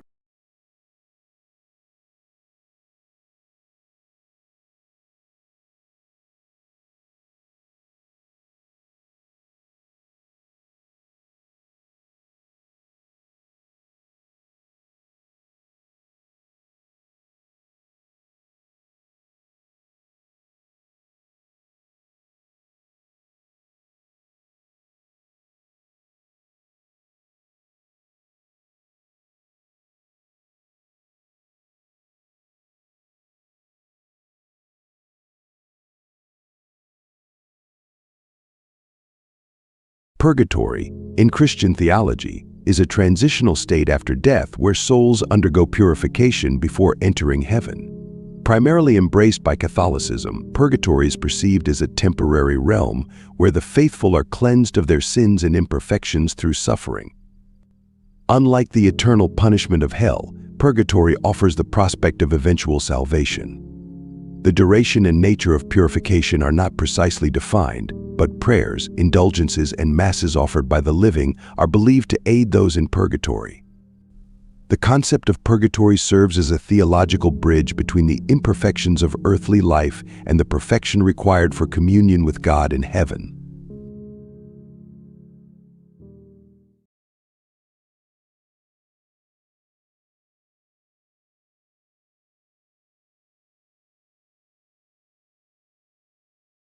So hopefully I've made it clear what these three mentions of Barzakh in the Quran are, and why I believe it is exactly where a person goes to immediately as soon as they die until the day they are resurrected, when the sur, when this device is used that is blown into, that creates a new reality.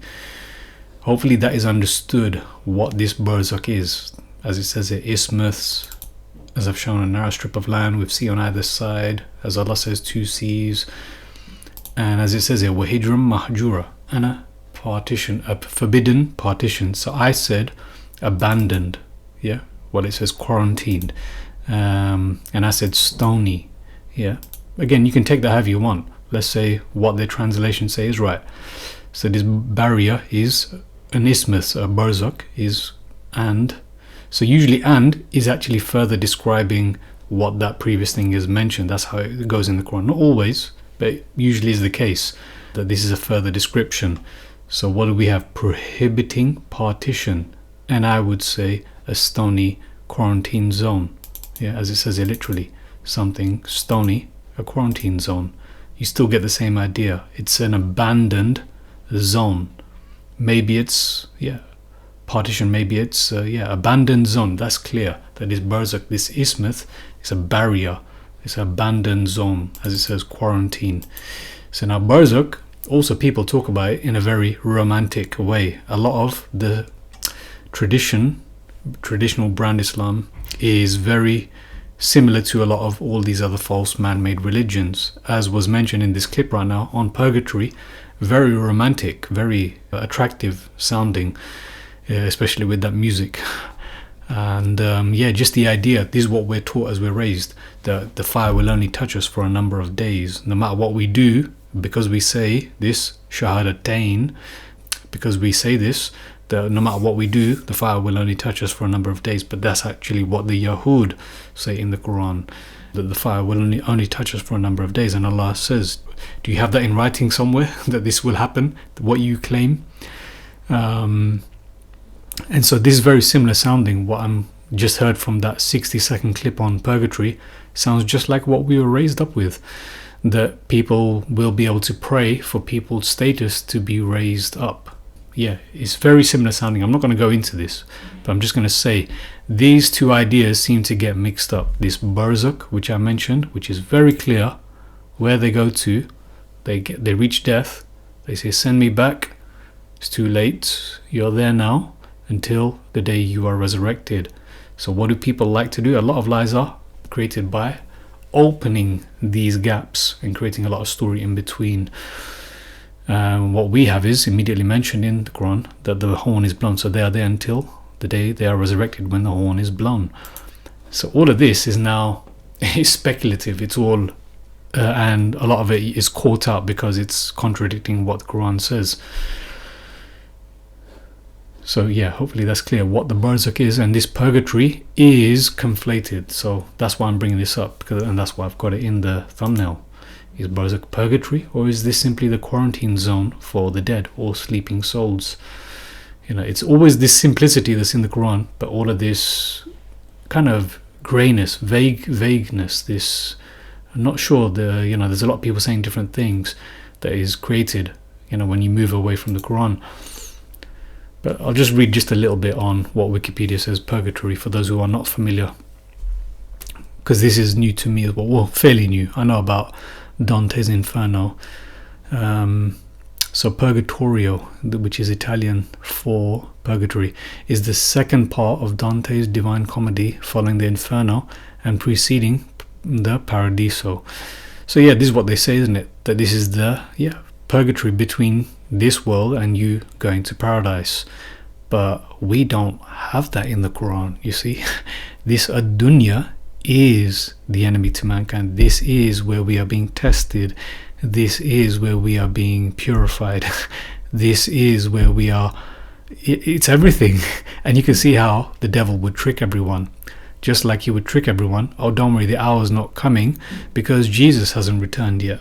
The hour's not coming because Mahdi hasn't arrived. The hour's not coming yet because, what else is there? Mahdi, Isa, Dajjal has not arrived. This one-eyed or this grape-eyed whatever Antichrist. So this is what they do. They trick them, right? You're okay. Go ahead. You're okay. Nothing to worry about. And this sounds very similar. Don't worry. You've still got another chance. You don't need to worry about this world right now. Read, study, but really and truly your test is coming later. This is the trick of the devil, right? And as I'm recording this, I'm reminded why this task upon me and going through this is very heavy and has been very difficult. And quite possibly, again, I could be making more of this, but quite possibly, yes, the unseen forces at hand are trying to prevent me from bringing this forth. And you can probably see why. Because this is a great trick. This is a big trick. And then when you get people commenting saying, oh, I'm now looking forward to passing the test in this next existence that's coming up, some existence that's been made up. But whereas what we have, as I just shown, it's clear. This is the process right here. Surah Al-Mu'minun 23. Death, the barrier is there until the day you are resurrected, when is blown into this device. This is it. Anyone that tries to create a story in between, they are guilty, in the same way that all of these man-made religions are guilty of creating stories, creating the possibility that we still have a chance in another life. Essentially, that's basically what it's saying, that don't worry about what you failed in this world. You're still going to have a chance to get to paradise by another test, another existence in between. And this is basically what I just brought up in that clip, Purgatory. So hopefully anyone getting this message can either help one way or the other. Yes, you are right. Actually, you could be wrong because of such and such verse. That's all I ever asked for 6 months. That's all I ever asked for 6 months. Can anyone send me a verse that I can see that I've misunderstood and I don't get, and how I've got this terribly wrong? It has really troubled me a lot for the last 6 months. I've tried to distract myself. I've tried to move on to other things. But this is what I wrote my book about the hour. I've looked at this. It's very clear. It's very simple. Anyway, so I'm still open. Hopefully anyone listening can help me out. So, right. Hopefully I have made it clear for you, because it is difficult to do this work. I recognize this, even though I know it's difficult to present this, even though I've seen it. So I know how hard this work is. Right, so anyway, if you're ever confused, I refer you back to this. This is probably the most important in destroying this idea that there is something in between to take place. This is probably the most important extract. This is your sequence: death, Barzakh, resurrection, when the horn is blown. Still the most important, I think. That's why I put it. This is why I do what I do. These 3 verses, Surah Al-Mu'minun 99, 100, 101. If you think that there is something more to be added in between this sequence that Allah's given, please do show me. So I will still come to the second blow of the horn. So I've gone through the 2 deaths. So a lot of this is all the interpretations from things that sound like something. Oh, 2 deaths sounds like we have another chance. We're going to have reincarnation is true. Yeah, that's another one. Reincarnation is true. We're going to be reincarnated. But not like how the Hindus or the Buddhists believe, or anyone else. But yeah, we are going to have a second chance. There's going to be a second crack at things. That the hour is not what Allah clearly makes the hour to be, the hour of judgment. So just a little bit more reading on purgatory. Yeah, climbing, an allegory, yeah, a story, a hadith, a narration. Yeah, telling the climb of Dante up the Mount of Purgatory. Yep, climbing the mountain. This is a beautiful story that they tell of soul purification, and why I'm going to bring up the Lost series as soon as I've read this. So guided by the Roman poet Virgil, except for the last 4 cantos, at which point Beatrice takes over Dante's guide. Allegorically, Purgatorio represents the penitent Christian life. Yep, this is where the problem is. They say Christian, Horatian, Egyptian, ancient Egyptian, Sunnism, all the same thing. All these other narratives that are not from the Quran, that people have made up, that the devil makes up, takes people away from 2 other narrations. They all have got a lot of commonalities between them. So in describing the climb, Dante discusses the nature of sin, examples of vice and virtue, as well as moral issues in politics and in the church. The poem posits the theory that all sins arise from love, either perverted love directed towards others' harm, or deficient love, or the disordered and excessive love of good things. Yeah, again, very poetic. I'm sure Allah does say in the Quran that, He is not a poet, He is not a shair, He is not a priest, He is not a... Yeah. So a lot of these things are alluded to. Passage of time. Again, I'm not going to go into this purgatory, but hopefully you guys get an idea of where this narrative does come, which does no doubt have a lot of truth. When we think of the 7 deadly sins, is it something Quranic? Yeah, look, shore of the island. So this purgatory, it's an island. See, this is why I brought this up. Yeah, this Barzakh, is this not an island? A narrow strip of land. Land, with sea on either side. Land, forming a link between 2 large areas of land. Land.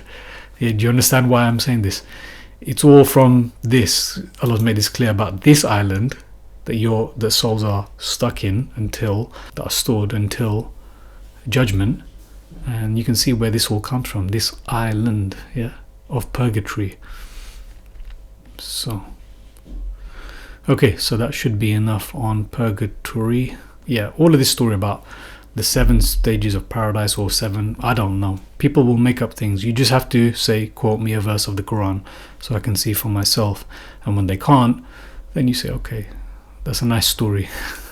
That's it. It's really and truly. I can't confirm, I can't deny, but it's a nice story. If you can't give me a Quran verse, then it's a nice story. It's a very interesting story that you have there. So that's that purgatory. Doesn't exist in the Quran as far as I've seen. It's very clear. Barzakhun ila yomi yub'athun.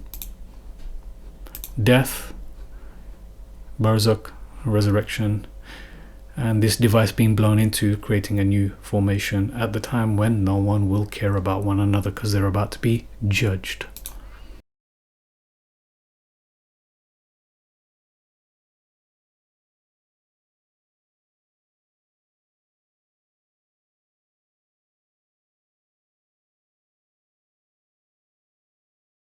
Still trying to prove me wrong, aren't you? You are wrong. Am I? They come, fight, they destroy, they corrupt. It always ends the same.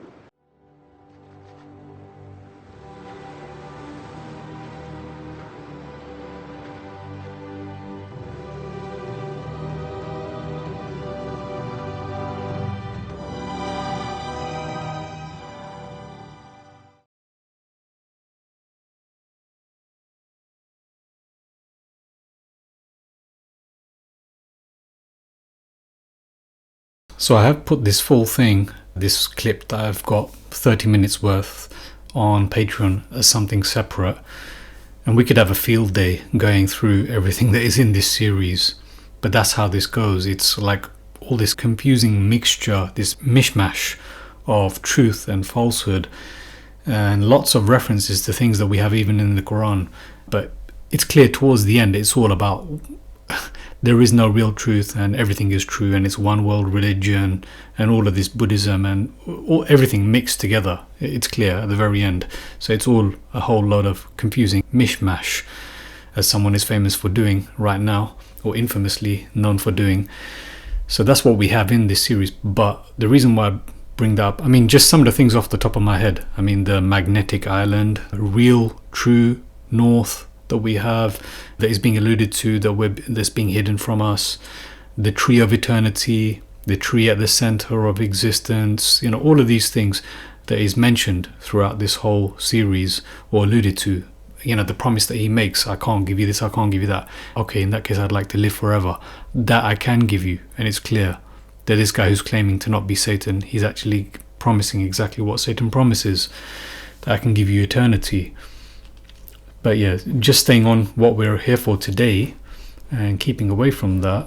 So just for now, I'll just bring up these two for those who are not familiar. So we have it in the Quran, Surah Taha, verse 120, the whisper of Shaitan, the whisper of Shaitan to Adam.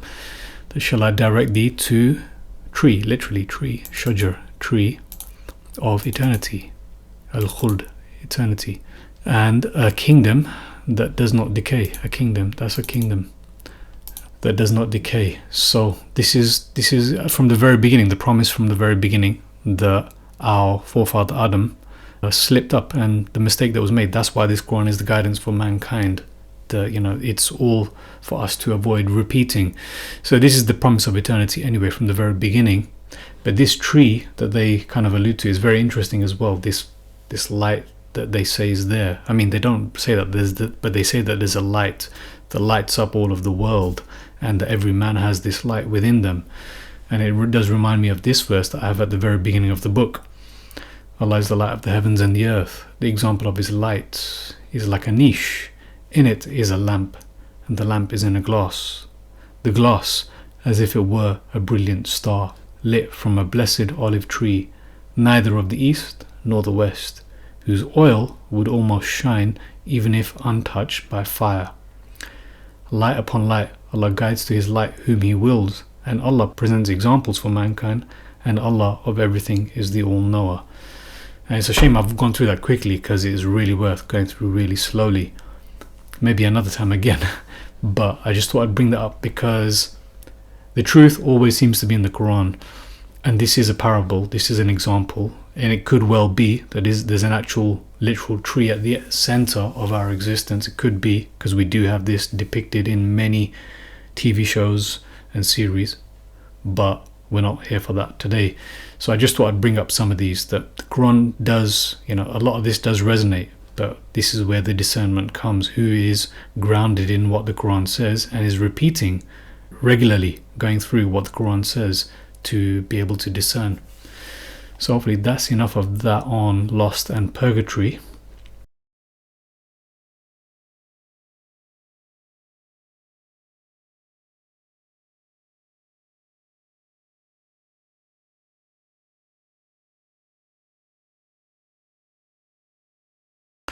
So moving away from Barzakh clearly being a quarantine zone for the dead. And the reason why I've put sleeping souls, I'm going to quickly come to that, a chapter in the book, but hopefully that is clear by now. Before moving away from this island, you could say, the dead go to, and where sleeping souls visit every night, I'm going to come to now the trumpet and this blast that takes place at the time of resurrection when people are coming out of their graves. But before I do that, let me just quickly go through some piece of the book to explain why I say sleeping souls. So I say Barzakh seems to be where sleeping souls go to. So in this chapter I have we die every night. So yeah, I'm not going to go through all of this because this is regarding Isa alayhi salam. So what they say is that that he's experienced only a sleep-like death, so Allah's still going to send him back. This is how they get away with using the Quran to try to prove that yes, he's coming back. So this is why I have a chapter here, but it's important because I'm using it right now to explain why I believe this is where sleeping souls also go to, Barzakh. Again, it's down to everyone what they want to make of that. I'm just showing you why. So they try to say this raising, this word raised. Again, I'm just going to skip through this quickly, but this raising, they try to say that he was literally raised and he's going to be literally sent down, as we have in other narrations. But they ignore that Allah said that I'm going to make you die. So there's a verse that they use that say, but we die every night. So he's not properly dead. So I'm going to come to that. This is why you have to break that verse apart. It's true, we do die every night. That's why the chapter says we die every night, because they are right. So even when I use this, until when death approaches them, they might say, oh, but we experience maut every night. That is true to an extent. So the mutawafika. So Allah says that yes, I am making you die, but they most of them refuse to translate that. A number did say that I'm making you reach the end of your worldly term. I'm going to make thee die. I'm going to terminate the period of your stay on earth. So these are good interpretations, not translations. It should be literally, as I've put, I'm making you die. But for some reason they're scared to say that. This one was pretty good. Terminating your life. That's it. That's pretty close. Terminating your life. Dalalitani. So, the death makes them die. Al-Maut, yatawaffahunna al-Maut, the death makes them die. I've given all these examples. Heavenly messenger of the death will make you die. Yatawaffakum malakul maut. As they say, the angel of death, I say the heavenly messenger of the death, as you can see. Because I'm not sure about this angel narrative as well, the word angel. Yatawaffakum is agreed upon here to mean make you die. So now there's two separate portions that they use to talk about the sleep-like death, and he is the one who makes you die by night. So this is one of the references they use, وَهُوَ الَّذِي يَتَوَفَّاكُمْ بِاللَّيْلِ, and that's true. So we do die by night. So this is the confirmation, and he knows what you committed by the day, and he resurrects you. So this is true, that our daily existence is a mini resurrection. So that is true, and that is beautiful again. So it's a mini daily resurrection. Just as I say this, I get kind of shivers. So actually we have a regular reminder of our existence, our mini existence in comparison to our greater existence. So we have a mini death, we have a semi-death every night, and we have a mini resurrection every morning. So this is the verse there. وَهُوَ الَّذِي يَتَوَفَّاكُمْ بِاللَّيْلِ وَيَعْلَمُ مَا جَرَحْتُمْ بِالنَّهَارِ ثُمَّ يَبْعَثُكُمْ. So this is a derivative of that same one here. يُبْعَثُونَ إِلَى يَوْمِ يُبْعَثُونَ يَبْعَثُكُمْ. So it's true, sent back. So it's a mini resurrection, you can say. We do have a mini semi-death every night, and Allah knows what we committed by the day, and we have a mini resurrection. We are sent back every morning. And he is the subjugator over his servants. He sends over you guardians until when Al-Maut comes to any one of you. And the angel of death, let's just say it's angel of death, the Malak of death, does not fail.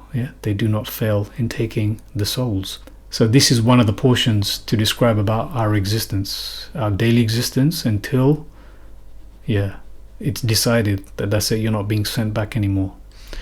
So So that's one portion, as previously mentioned in verse, makes you die, sends you to death at night. So that's what it should be. Allah sends us to death at night. Let's not shy away from the word. Makes you die by night.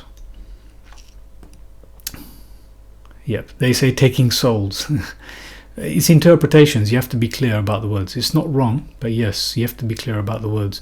Yatawaffakum, into taking souls. So therefore, use this verse as the basis of the false pretense. You can see why I'm doing this work, because I've already seen the deception so intricately manipulated to make Jesus look like he's coming back using the Quran. So you can see why I'm here today, to do a very similar thing about now a new narrative that has been put out into the airwaves.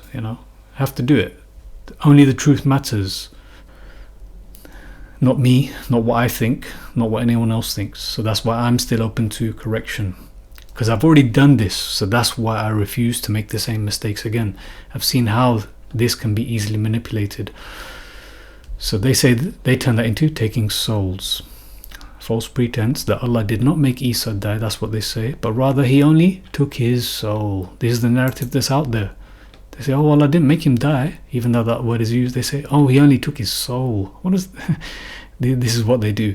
The verse following it, however, also demonstrates that the death, al-maut, and die appear once again to be attached together.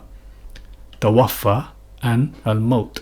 So the false pretense, yatawaffakum, means taking souls, and that the verse supposedly proves that this is some sort of semi-death in the way that we experience in our sleep every night, can be clarified by letting the exposed book explain itself via the details.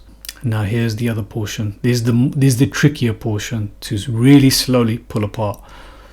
So that's I just mentioned they use this here as proof that Isa is coming back because he hasn't experienced full death. That's what they use, but they manipulate this. But this is the other one that they use. Allah makes die the nafs. Allah makes die the nafs, al-anfus, the souls at the time. So I say the consciousness, I'd say. You can choose whichever you like, the mind, consciousness, psyche, soul. That's fine, nafs, whatever you want to define nafs as. But Allah makes die the nafs at the time of its death, mautiha. Look how many times the word is used. Yatawaffa, mautiha, tamut, al-maut. So this is why I did a study on that word, to really pick this apart. So Allah makes die the nafs at the time of its death, and the one that does not reach death in their sleep. So two types here are actually reaching death every night. If you pick that apart, Allah makes die who? The nafs at the time of its death, at the time of its death, mautiha, and the one that does not reach death in their sleep. So that's two types here. So he keeps the one, as you see, so he keeps the one for whom he has decreed for the death, al-maut, and sends the others, yursila. This is a different word. So the other one is sent back, yubath, ba'tha. This is rasul. So what's a rasul? A messenger. So someone who sends something, وَيُرْسِلُ, and he sends others for a specified term. Indeed, in that surely are ayat, evidences for people who reflect. Something miraculous or an exceptional evidence for people who yatafakkarun, fikr, reflect. So this is what you have to break apart from that verse. That again, this is the second portion that they use to manipulate that Jesus is returning. Allah yatawaffa makes die two types. What is the two types? One nafs, whose time for death, hina mautiha, has arrived, and the other one, the other nafs that does not reach death, lam tamut, in their sleep. So Allah makes die two types. There's your qualification. Yes, we do die every night, but what happens to the one that does not reach death, lam tamut? So Allah makes die. So there is a dying process. So every night we are dying. Hopefully that's clear. We are all dying every night, and we are all kind of being resurrected every morning. So that's what Allah is saying. Allah makes die two types of consciousness. So we do die. We can agree that the consciousness goes somewhere. We do kind of die. We're not present in this world. So this is what's happened there in that verse. Two types, time for death. Hina mautiha, that does not reach death. Lam tamut, in their sleep. So if you reflect, both types of the nafs experience yatawaffa, a dying process, but both do not experience al-maut, the death. So as I put back then, because this is old now, this is about a year old, I haven't got to this bit in editing. So the self, the psyche, type 1, whose time for death has arrived, who expectedly experiences yatawaffa, the dying process, is kept. Yeah. But the second type of nafs, whose death is, the first type, whose time for death has arrived, he is kept, yes. Who is expectedly experiencing dying is kept. For yumsiku, is kept. The second type, whose death is not reached in their sleep, who also experiences yatawaffa, dying, is, however, wayursilu, sent back for a specified term. So where did they go? I do believe that they go here every night. So that's why it's possible for some kind of communication. I had weird dreams myself last night. Not good. Not necessarily good. But yeah. Anyway. So both types of the self-experience, yatawaffa, makes dying, but both do not experience al-maut, the death. Everyone experiences Allah, yatawaffakum, makes us die every night in our sleep. Going back to the other portion, but only some experience al-maut, the death. So after some slow reflection, what should hopefully be clear is that yatawaffakum always means makes you die, as Isa alayhi salam has demonstrated further, the one who makes you die. Alladhi yatawaffakum, thumma yatawaffakum, he makes you die. So one could summarize at this point, that is Allah who makes us die by his decree through his messengers, the heavenly messengers of death that never fail. So this verse here quoted from the exposed book perfectly explains both types of the nafs, the experience, yatawaffa, makes dying, and surely must be the evidence for those who are willing to give this some thought. Some reflection, rather.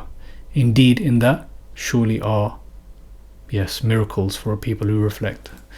Ayat, exceptional evidences for people who reflect. So yatawaffakum, clarified as always meaning makes you die. We can now comfortably look at mutawaffika, which I'm not going to do here now, because we're not here to disprove that Jesus is not returning. But that's what this chapter is really about, to clarify that. So now we can look at this bit, which they say, I'm taking your soul, instead of saying I'm making you die and raising you. So they take that as a different kind of raising. So hopefully that is clear, that we die every night. As it says here, we do die every night, but we don't reach the death unless that has been decreed. We do die every night. So where are we going? Seems like we do come here when we die every night, and then we are resurrected. We have a mini resurrection. We are sent back. But these people, this is al-maut, the death, when the death approaches them. This is for those who are not being sent back. It's too late. That's what is being said here. It's too late. They cannot be sent back until this nufikha fi sur, this blowing in this device, this sur, that creates a new picture, a new reality, in which no one will care about one another, because now they're about to be judged individually, and no one can help one another. There is no intercession. So hopefully that is clear, that we do die every night. So those who have reached their death, that's it. They are there now in this place until the day of resurrection. And for the rest of us who are fortunate to still have more chance to do better every night when we wake up in the morning, we have not reached our death. Allah has sent us back.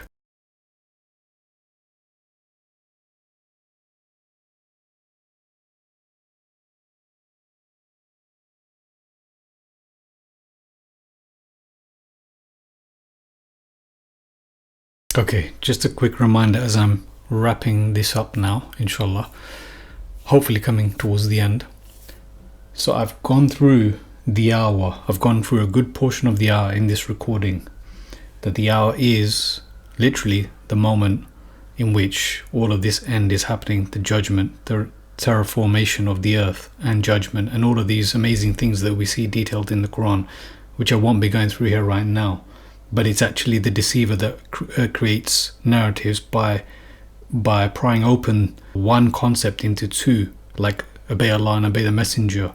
Many things like this, that's how you create narratives.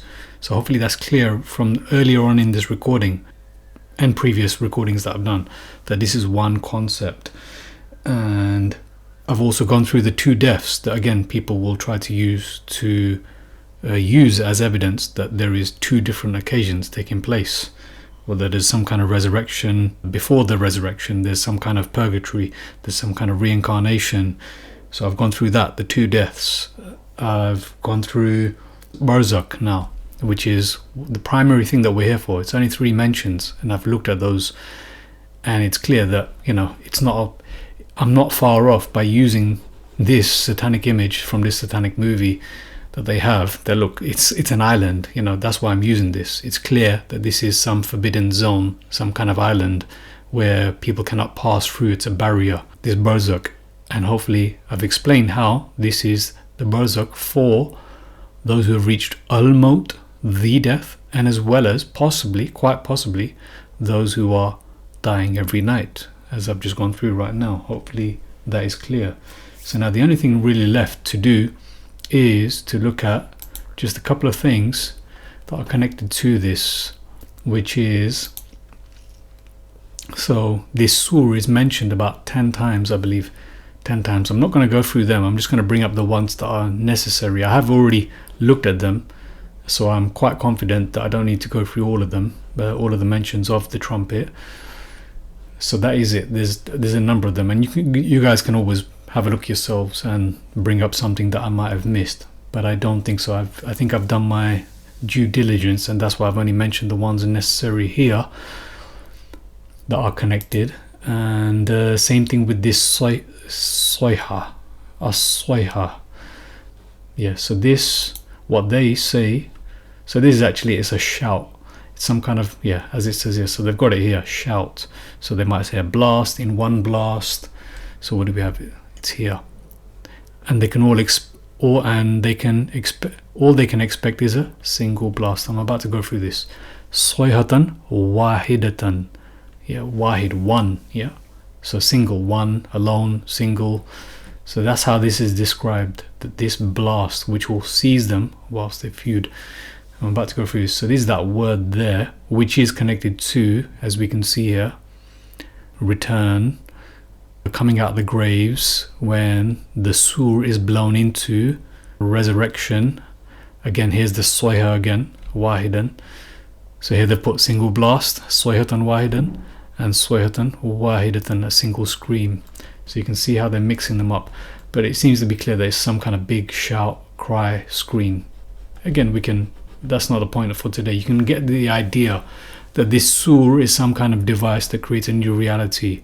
Maybe it's not a trumpet, maybe it's not a horn, maybe it is some kind of device that creates a new photographic picture reality, because sound creates existence. Sound is behind all of existence, and this is part of that sound, you could say, a big shout, right? That shout is going to change the reality as well. That's connected to the sur. Yeah, that shout and the sur. So here is there's 13 mentions of that soiha, and there's 10 mentions of this sur. So just finishing up with that, let's have a look at this one. So dead cannot return until the trumpet is blown once for resurrection from graves. This is actually one of the reasons why one of the uses that I have for proving that the hour is on the day of resurrection. It's literally the moment. So if you look at this, if we go to this extract here, Surah 36 verse 49, shall I bring it up here? 36 49. This is a big surah, actually. It's a very important surah regarding all of this. So So we go there, 49. Yeah, when will this promise come? This promise is the end, and the end of judgment. This is what they're talking about. And they say, when will this promise come about if you are truthful? Yep, so I think it's safe to go from where I've got. Right, all they can expect is Ma yanzuruna. Let me see what Brother Sam Gerrans has said. 36, 49. Might help to compare. Right, all they can expect is a swayhatan wahidatan. So I've just said it's a shout, a single shout. So you can imagine it's all about sound.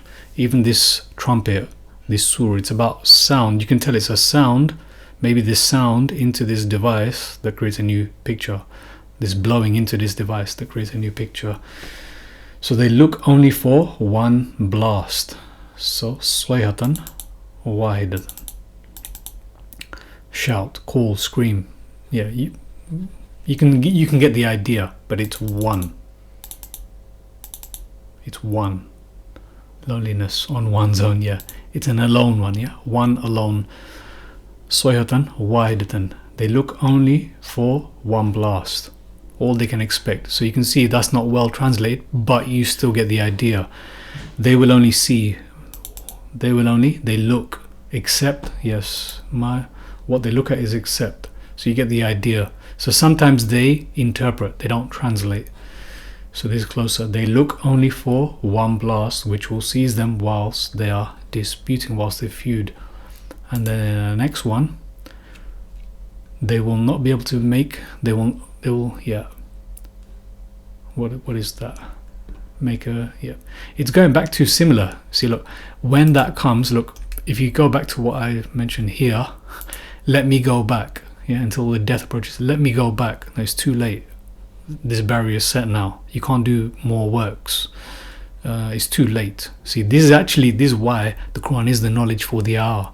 The scent of death is on every page.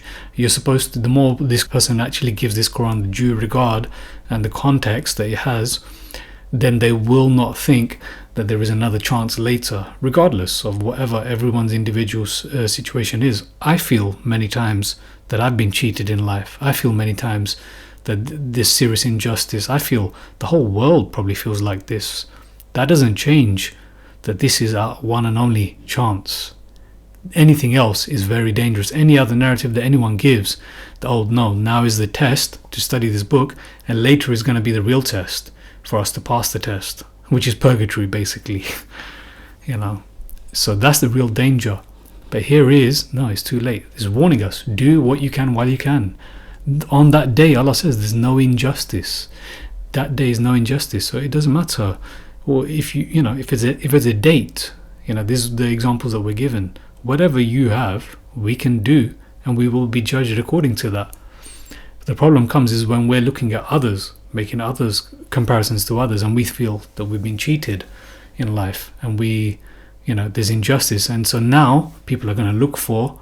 That's what they do, right? When they leave these man-made religions, because they're looking for something that sounds nicer, because they do feel that they've been cheated, or there's so much injustice in the world, and so much restriction and imprisonment, and unfairness, and all of this. But when you read the Quran, you realize this is the test. This is a dunya, that we have four enemies: our mind, a shaitan, this world, this dunya. This is the test where we're burning through.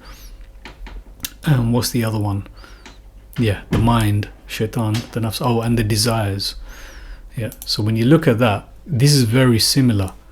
Death comes, they're resurrected. Death comes, and they're now in this Barzakh, this stony, forbidden quarantine zone for the dead, until they are called to resurrect together. And when does that happen? When nufikha fi sur, when the trumpet or this device is blown into. So now if you look at this sounds like another version of that they will be unable to, they will not be able to make a bequest. So when that blast comes, yeah, that's again another description. When that moment comes, now it's too late. What is that moment? It's when the trumpet is blown, yeah? What is that moment? They will be unable to.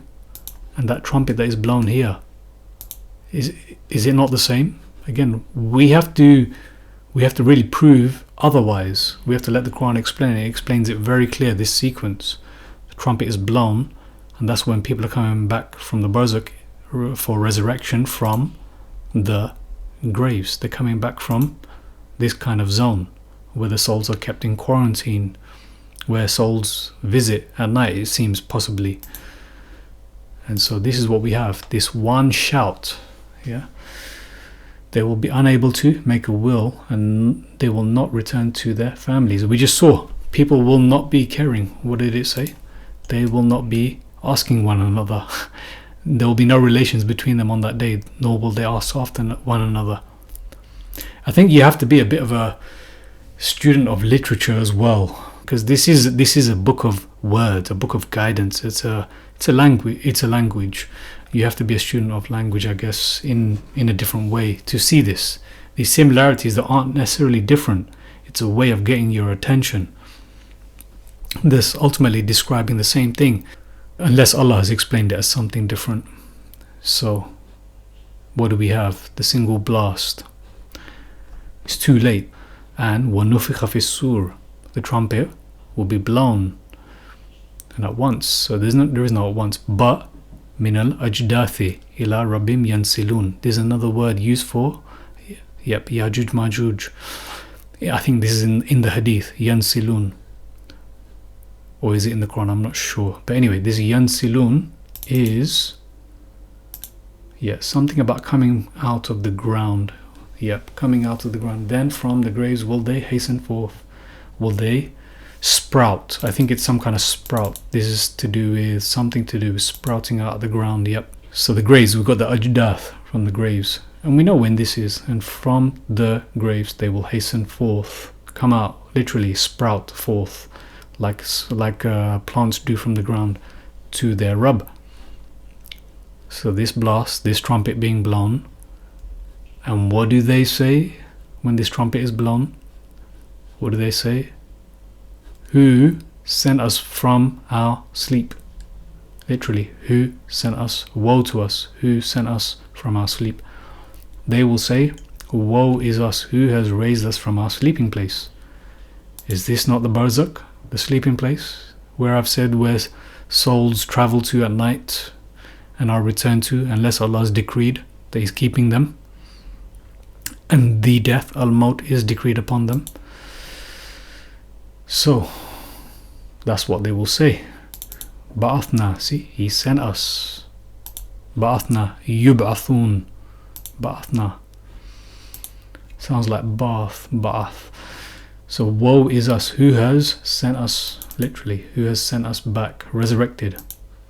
Mimmar qadina, from our resting place. That's grave. So it's probably not even grave, but a resting place. Who has sent us back from our resting place. Here is what. But this is the promise that Ar-Rahman gave. And yes, the emissaries that Allah sent, the honest emissaries they spoke of, the honest emissaries of Allah, Mursalun, they spoke of. Honestly, this is the promise. This is actually what the Quran is about. The Quran is the knowledge for the hour of judgment, and this is the promise. This is the ultimate promise that the messengers gave.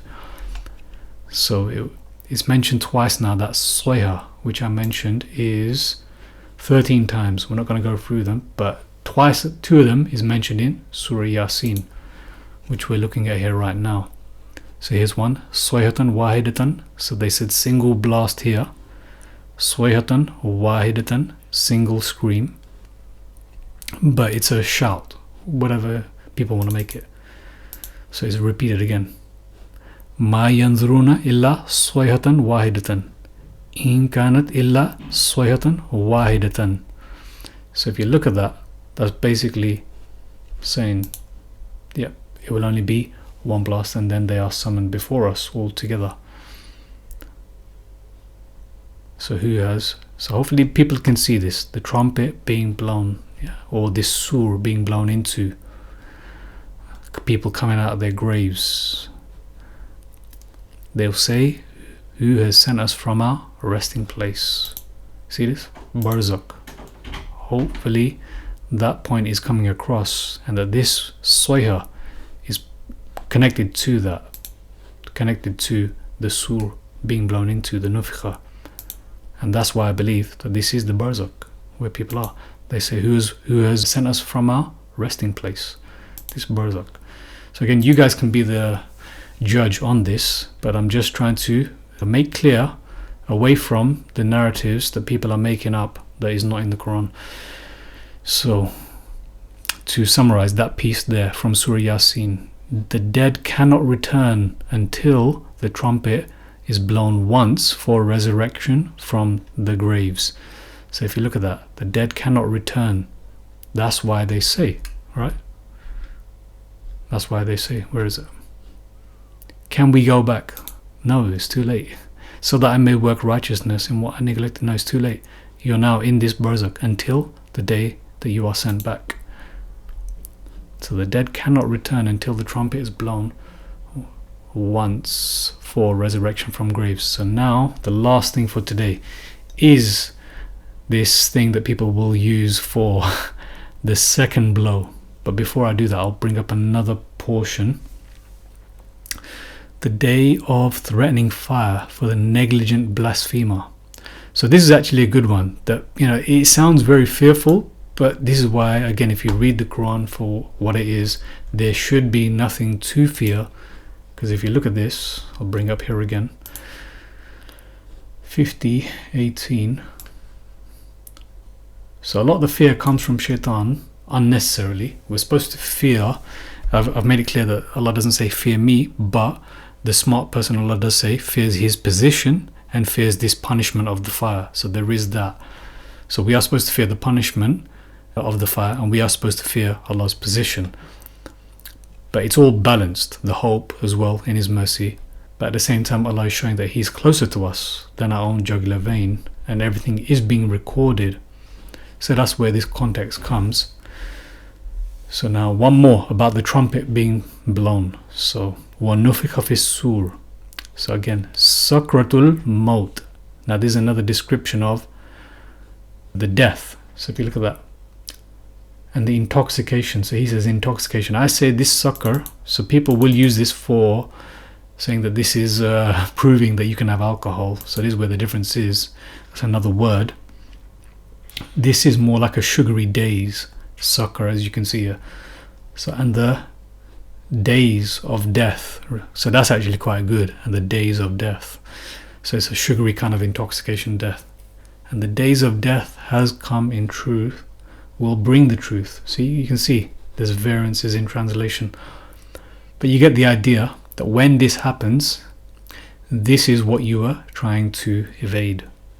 But who's being spoken to? We're not trying to evade our death. We're not trying to evade our judgment. Who's this speaking to? This speaking to the kafir. This speaking to the one in ghafla, the negligent. This is the good news.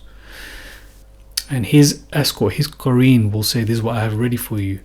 So a lot of this can, you know, the whispers can manipulate people into, oh, I don't want to believe in this Quran. This is too much. This is too harsh. This is too fearful. You have to listen to the right people. You have to look at the greater context and, you know, and see that, yeah, this is confirmation, inshallah, that, you know, we can't be complacent, but there's hope as long as we're not covering the truth, as long as we're not negligent, as long as we're not from the mushrik, associating things with Allah, as long as we're not, you know, there's, yeah, it's quite simple actually, the mushrik and the kafir and the tyrant and the oppressor, all of these things, the unjust one, the hypocrite, you know, it still comes quite simple, what we're supposed to do, what we're not supposed to do, what we can hope for, and what we're fearful of. It always comes back to the simplicity. But here, just this one more mention of Nufika fis sur. This is the promised day. Again, the Quran is the knowledge for the hour of judgment. This is the promise. This is the promised day. The trumpet is blown. This is the promised day. The days of death, as I've shown already about the death. So hopefully this is clear about when the trumpet is blown. The trumpet is blown when People are being resurrected from their graves. And the days of death has come true. And this is what you're trying to evade. And the trumpet is blown. So this is the death. So now there's something in between, obviously, because we have that here. So death, and before the trumpet is blown, we have that here. Death, Barzakh, which I've said is here. And then resurrection. And when is that resurrection? When the trumpet or the horn or this sur, this device, is blown into. And what do they say? Who has awoken us from our resting place when they've come from the Al-Ajdath, if that is graves? When they come out the graves, who has sent us from our resting place? What resting place? Seems like the Barzakh. Until ila yomi yubathun, when that one shout takes place, when all of this is about to happen. So that is when this Qareen will now become present and say, throw into hell every stubborn disbeliever. His escort will say, this is what I have ready for you. Yeah, you are following me, you are following my whispers, you are not listening to this guidance, you are not following this guidance. It was me that you were listening to the whole time, rather than your heart, rather than purifying yourself, following your heart, following your aql, your intellect, you not denying Allah, not denying the Creator, not denying His existence of what He created and the guidance that was sent to you. So this person who has been rejecting and mocking and laughing and doing all of the wrong things that is listed in the Quran, his Qareen will say to him, this kafir, may Allah save us from being amongst these people. Obviously we can't be complacent, but yeah, throw into Jahannam every stubborn disbeliever. So lastly, it will be blown another time, not even second time. So it says thumma nufikha fihi ukhra, then it will be blown another time.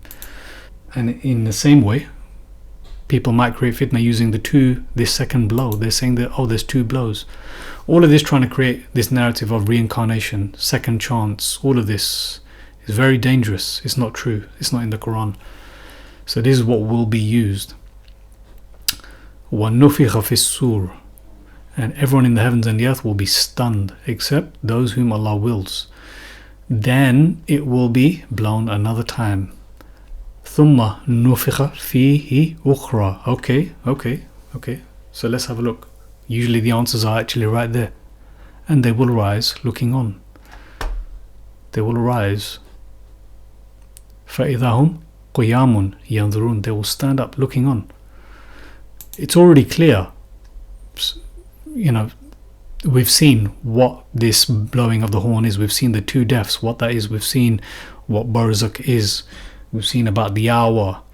It's people manipulating, just picking out things and saying, oh, this is confirmation that there is another event to take place, that now is not the test, later will be test because there's going to be a second blow.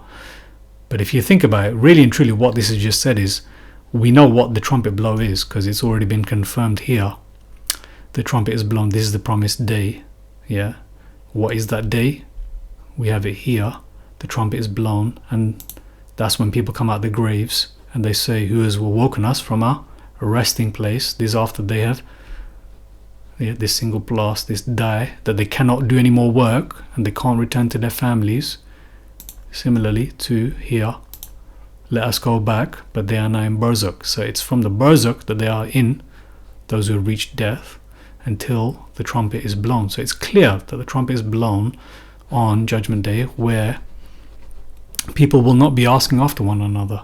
People will not care about one another because they're about to be judged. That's when the trumpet is blown. That's when people get out from their graves, from their resting place, from here. They sleep. And what we experience is this single shout, this single cry. This is just a further detail of, the trumpet is blown again. This is the promised day. It's on the day of resurrection. All of this is at that moment, the hour, on the day of resurrection. And what we have here is that, then it will be blown another time. So that blow happens when people wake up from their resting place, from quite possibly the Barzakh. And the second blow is clearly when it's just a description, and it's blown on again, and then they get up and then they look on, because now they're heading for judgment. Now they're about to go through separation. Now they're about to go through their scales being judged, as we went through. So this is my summary of that. Is the first blow the stunning, sudden, terraforming events and resurrection, and the second blow the actual judgment procession? People would have to prove otherwise, because that's what we get here. Then it will be blown another time. So the stunning, as it says here, the trumpet will be blown. Everyone in the heavens and the earth will be stunned, except those whom Allah wills. Then it will be blown another time, and they will rise and look on, because now is the procession. The procession's about to take place for the actual judgment. A record, more confirmation, the record will be set in place. Judgment, it's all there. It's all there within context. It's all there. Look. Then it will be blown another time. The Nuri Rabbiha, the light of our Lord, of our Rabb. And the kitab is going to be placed down. It's going to be set down. The kitab is going to be set down. Just like the earth was set down. The kitab is going to be placed down, delivered down. And just one more on the trumpet. Yoma yunfakhu fis-sur, the day when this device is blown into, you will come in crowds. The sky is opened and it becomes gateways. All of this description of the end. Hell is lying in ambush. For who though? For the tyrants. Again, good news. Don't be a tyrant. Don't be a kafir. Don't be a mushrik. Don't be a hypocrite. Don't be all of these things that Allah lists. Good news for those who have iman and follow the guidance. So good news for them, bad news for these people, these terrible people. And what do we have? The day of sorting, Yawm al-Fasl, another day, or another name for Yawm al-Qiyamah. That's when the trumpet is blown and you will come in crowds. Again, people have to work to separate these events, to separate them into two different occasions, two different events, two different narratives. So that's that one. The day of sorting. That's just one more mention of Yunfakhu fis-sur, the day when this happens. It is on the day of Yawm al-Fasl. So this trumpet is blown on Yawm al-Fasl, which is the day of judgment. Going back there at the very beginning. The trumpet is blown when? Day of resurrection. After, people are kept in Barzakh until day of resurrection, until trumpet is blown on Yawm al-Fasl. So dead, Barzakh, the day of resurrection, when the trumpet is blown, Yawm al-Fasl. So that's that Yawm al-Fasl. And that's the tyrants need to be afraid. There's no way. There's no way any human dies twice. Yes, this is identical to what the Bible teaches. Yes, thank you, Tom. It's appointed to man to die once, then after that comes judgment. I think it's a dangerous thing to tell people they get a second chance. Absolutely. Today, right now, is our only chance. That's why I'm doing this. Yes. I've waited for some proof and it hasn't come. Yes, thank you, Miss Ali. Looking into the sur. And in case anyone is wondering about the blast or the shout or the cry, the soya wahidatan, just a few more mentions of that. So this is when judgment occurs. This is a description used. وَمَا يَنْظُرُ هَؤُلَاءِ إِلَّا صَيْحَةً وَاحِدَةً. This is a description of when Allah's judgment comes. It comes in a single shout, cry, blast. As you can see here, this is the Ahzab, the parties which have been through Nuh, the people of Nuh, as did people of the Ad, Fir'aun, owner of stakes, people of Lut, Thamud. These people, yes. So the judgment came, the punishment came. Punishment came for those who denied.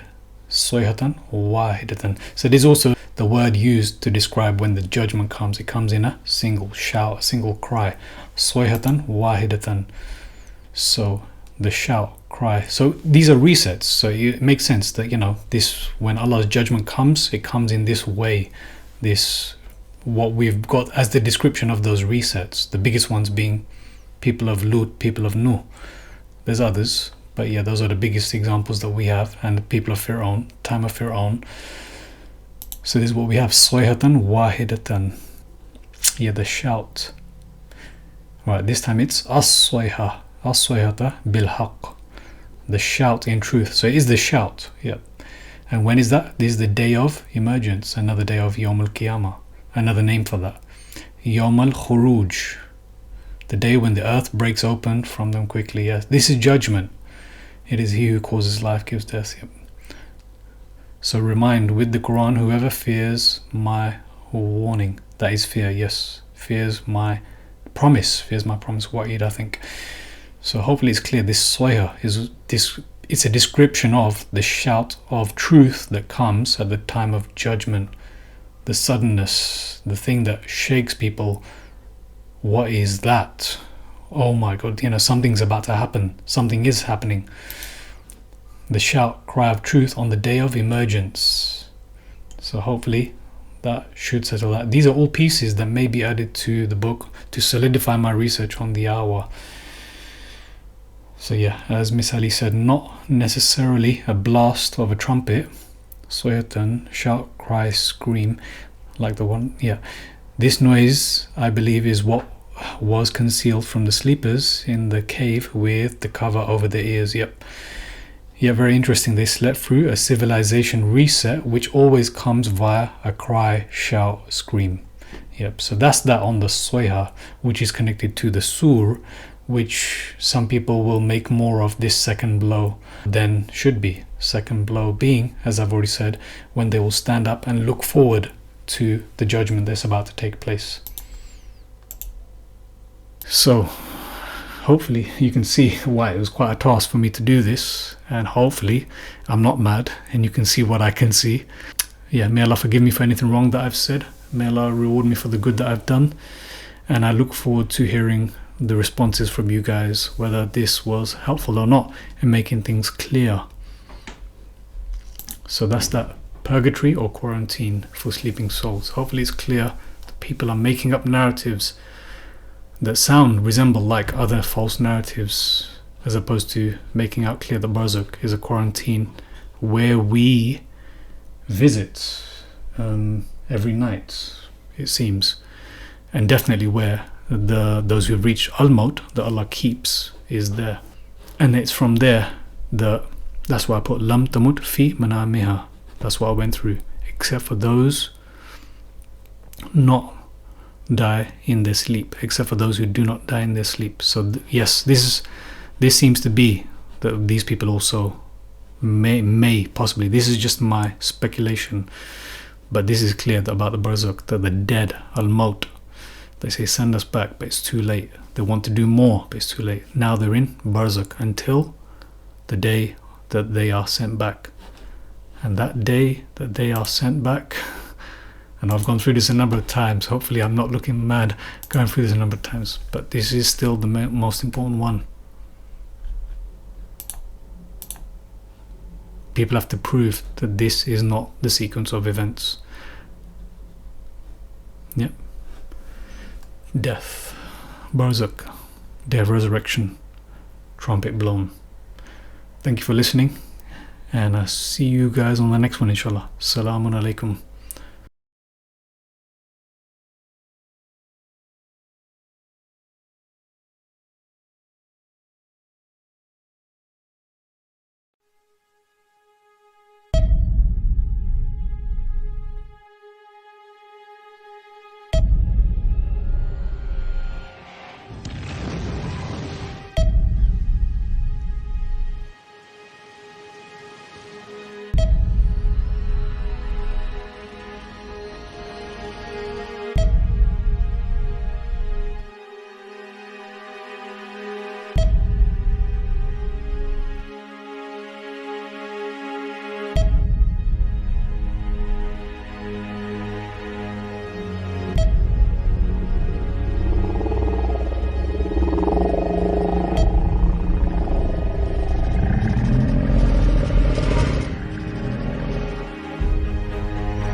an accident. That we, a group of strangers, survived. Many of us with just superficial injuries. You think we crashed on this place by coincidence? Especially this place? We were brought here for a purpose, for a reason, all of us. Each one of us was brought here for a reason. One of them isn't in the manifest. He wasn't on the plane. We're not alone. They've attacked us, sabotaged us, abducted us, murdered us. Maybe it's time we stopped blaming us and started worrying about them. We're not the only people on this island, and we all know it. Press execute. There was an incident. It's me, your plane cracked. It's real. It's all bloody real. Now push the damn button. I know what I saw. It's a lie. It's not real. How can you possibly not understand? With your mind. I'm one of the survivors of Oceanic Flight 815. Another clip. Want for people to come here. Whoa! And trust me, when they do, we had better be far away from here. And you'll wish you hadn't changed the rules. Time, like a stream. Right, we can move forward on that street. We can move in reverse, but we cannot ever create a new street. If we try to do anything different, we will fail every time. We have to go back! A wise man once said that war was coming to this island. I think he just got it.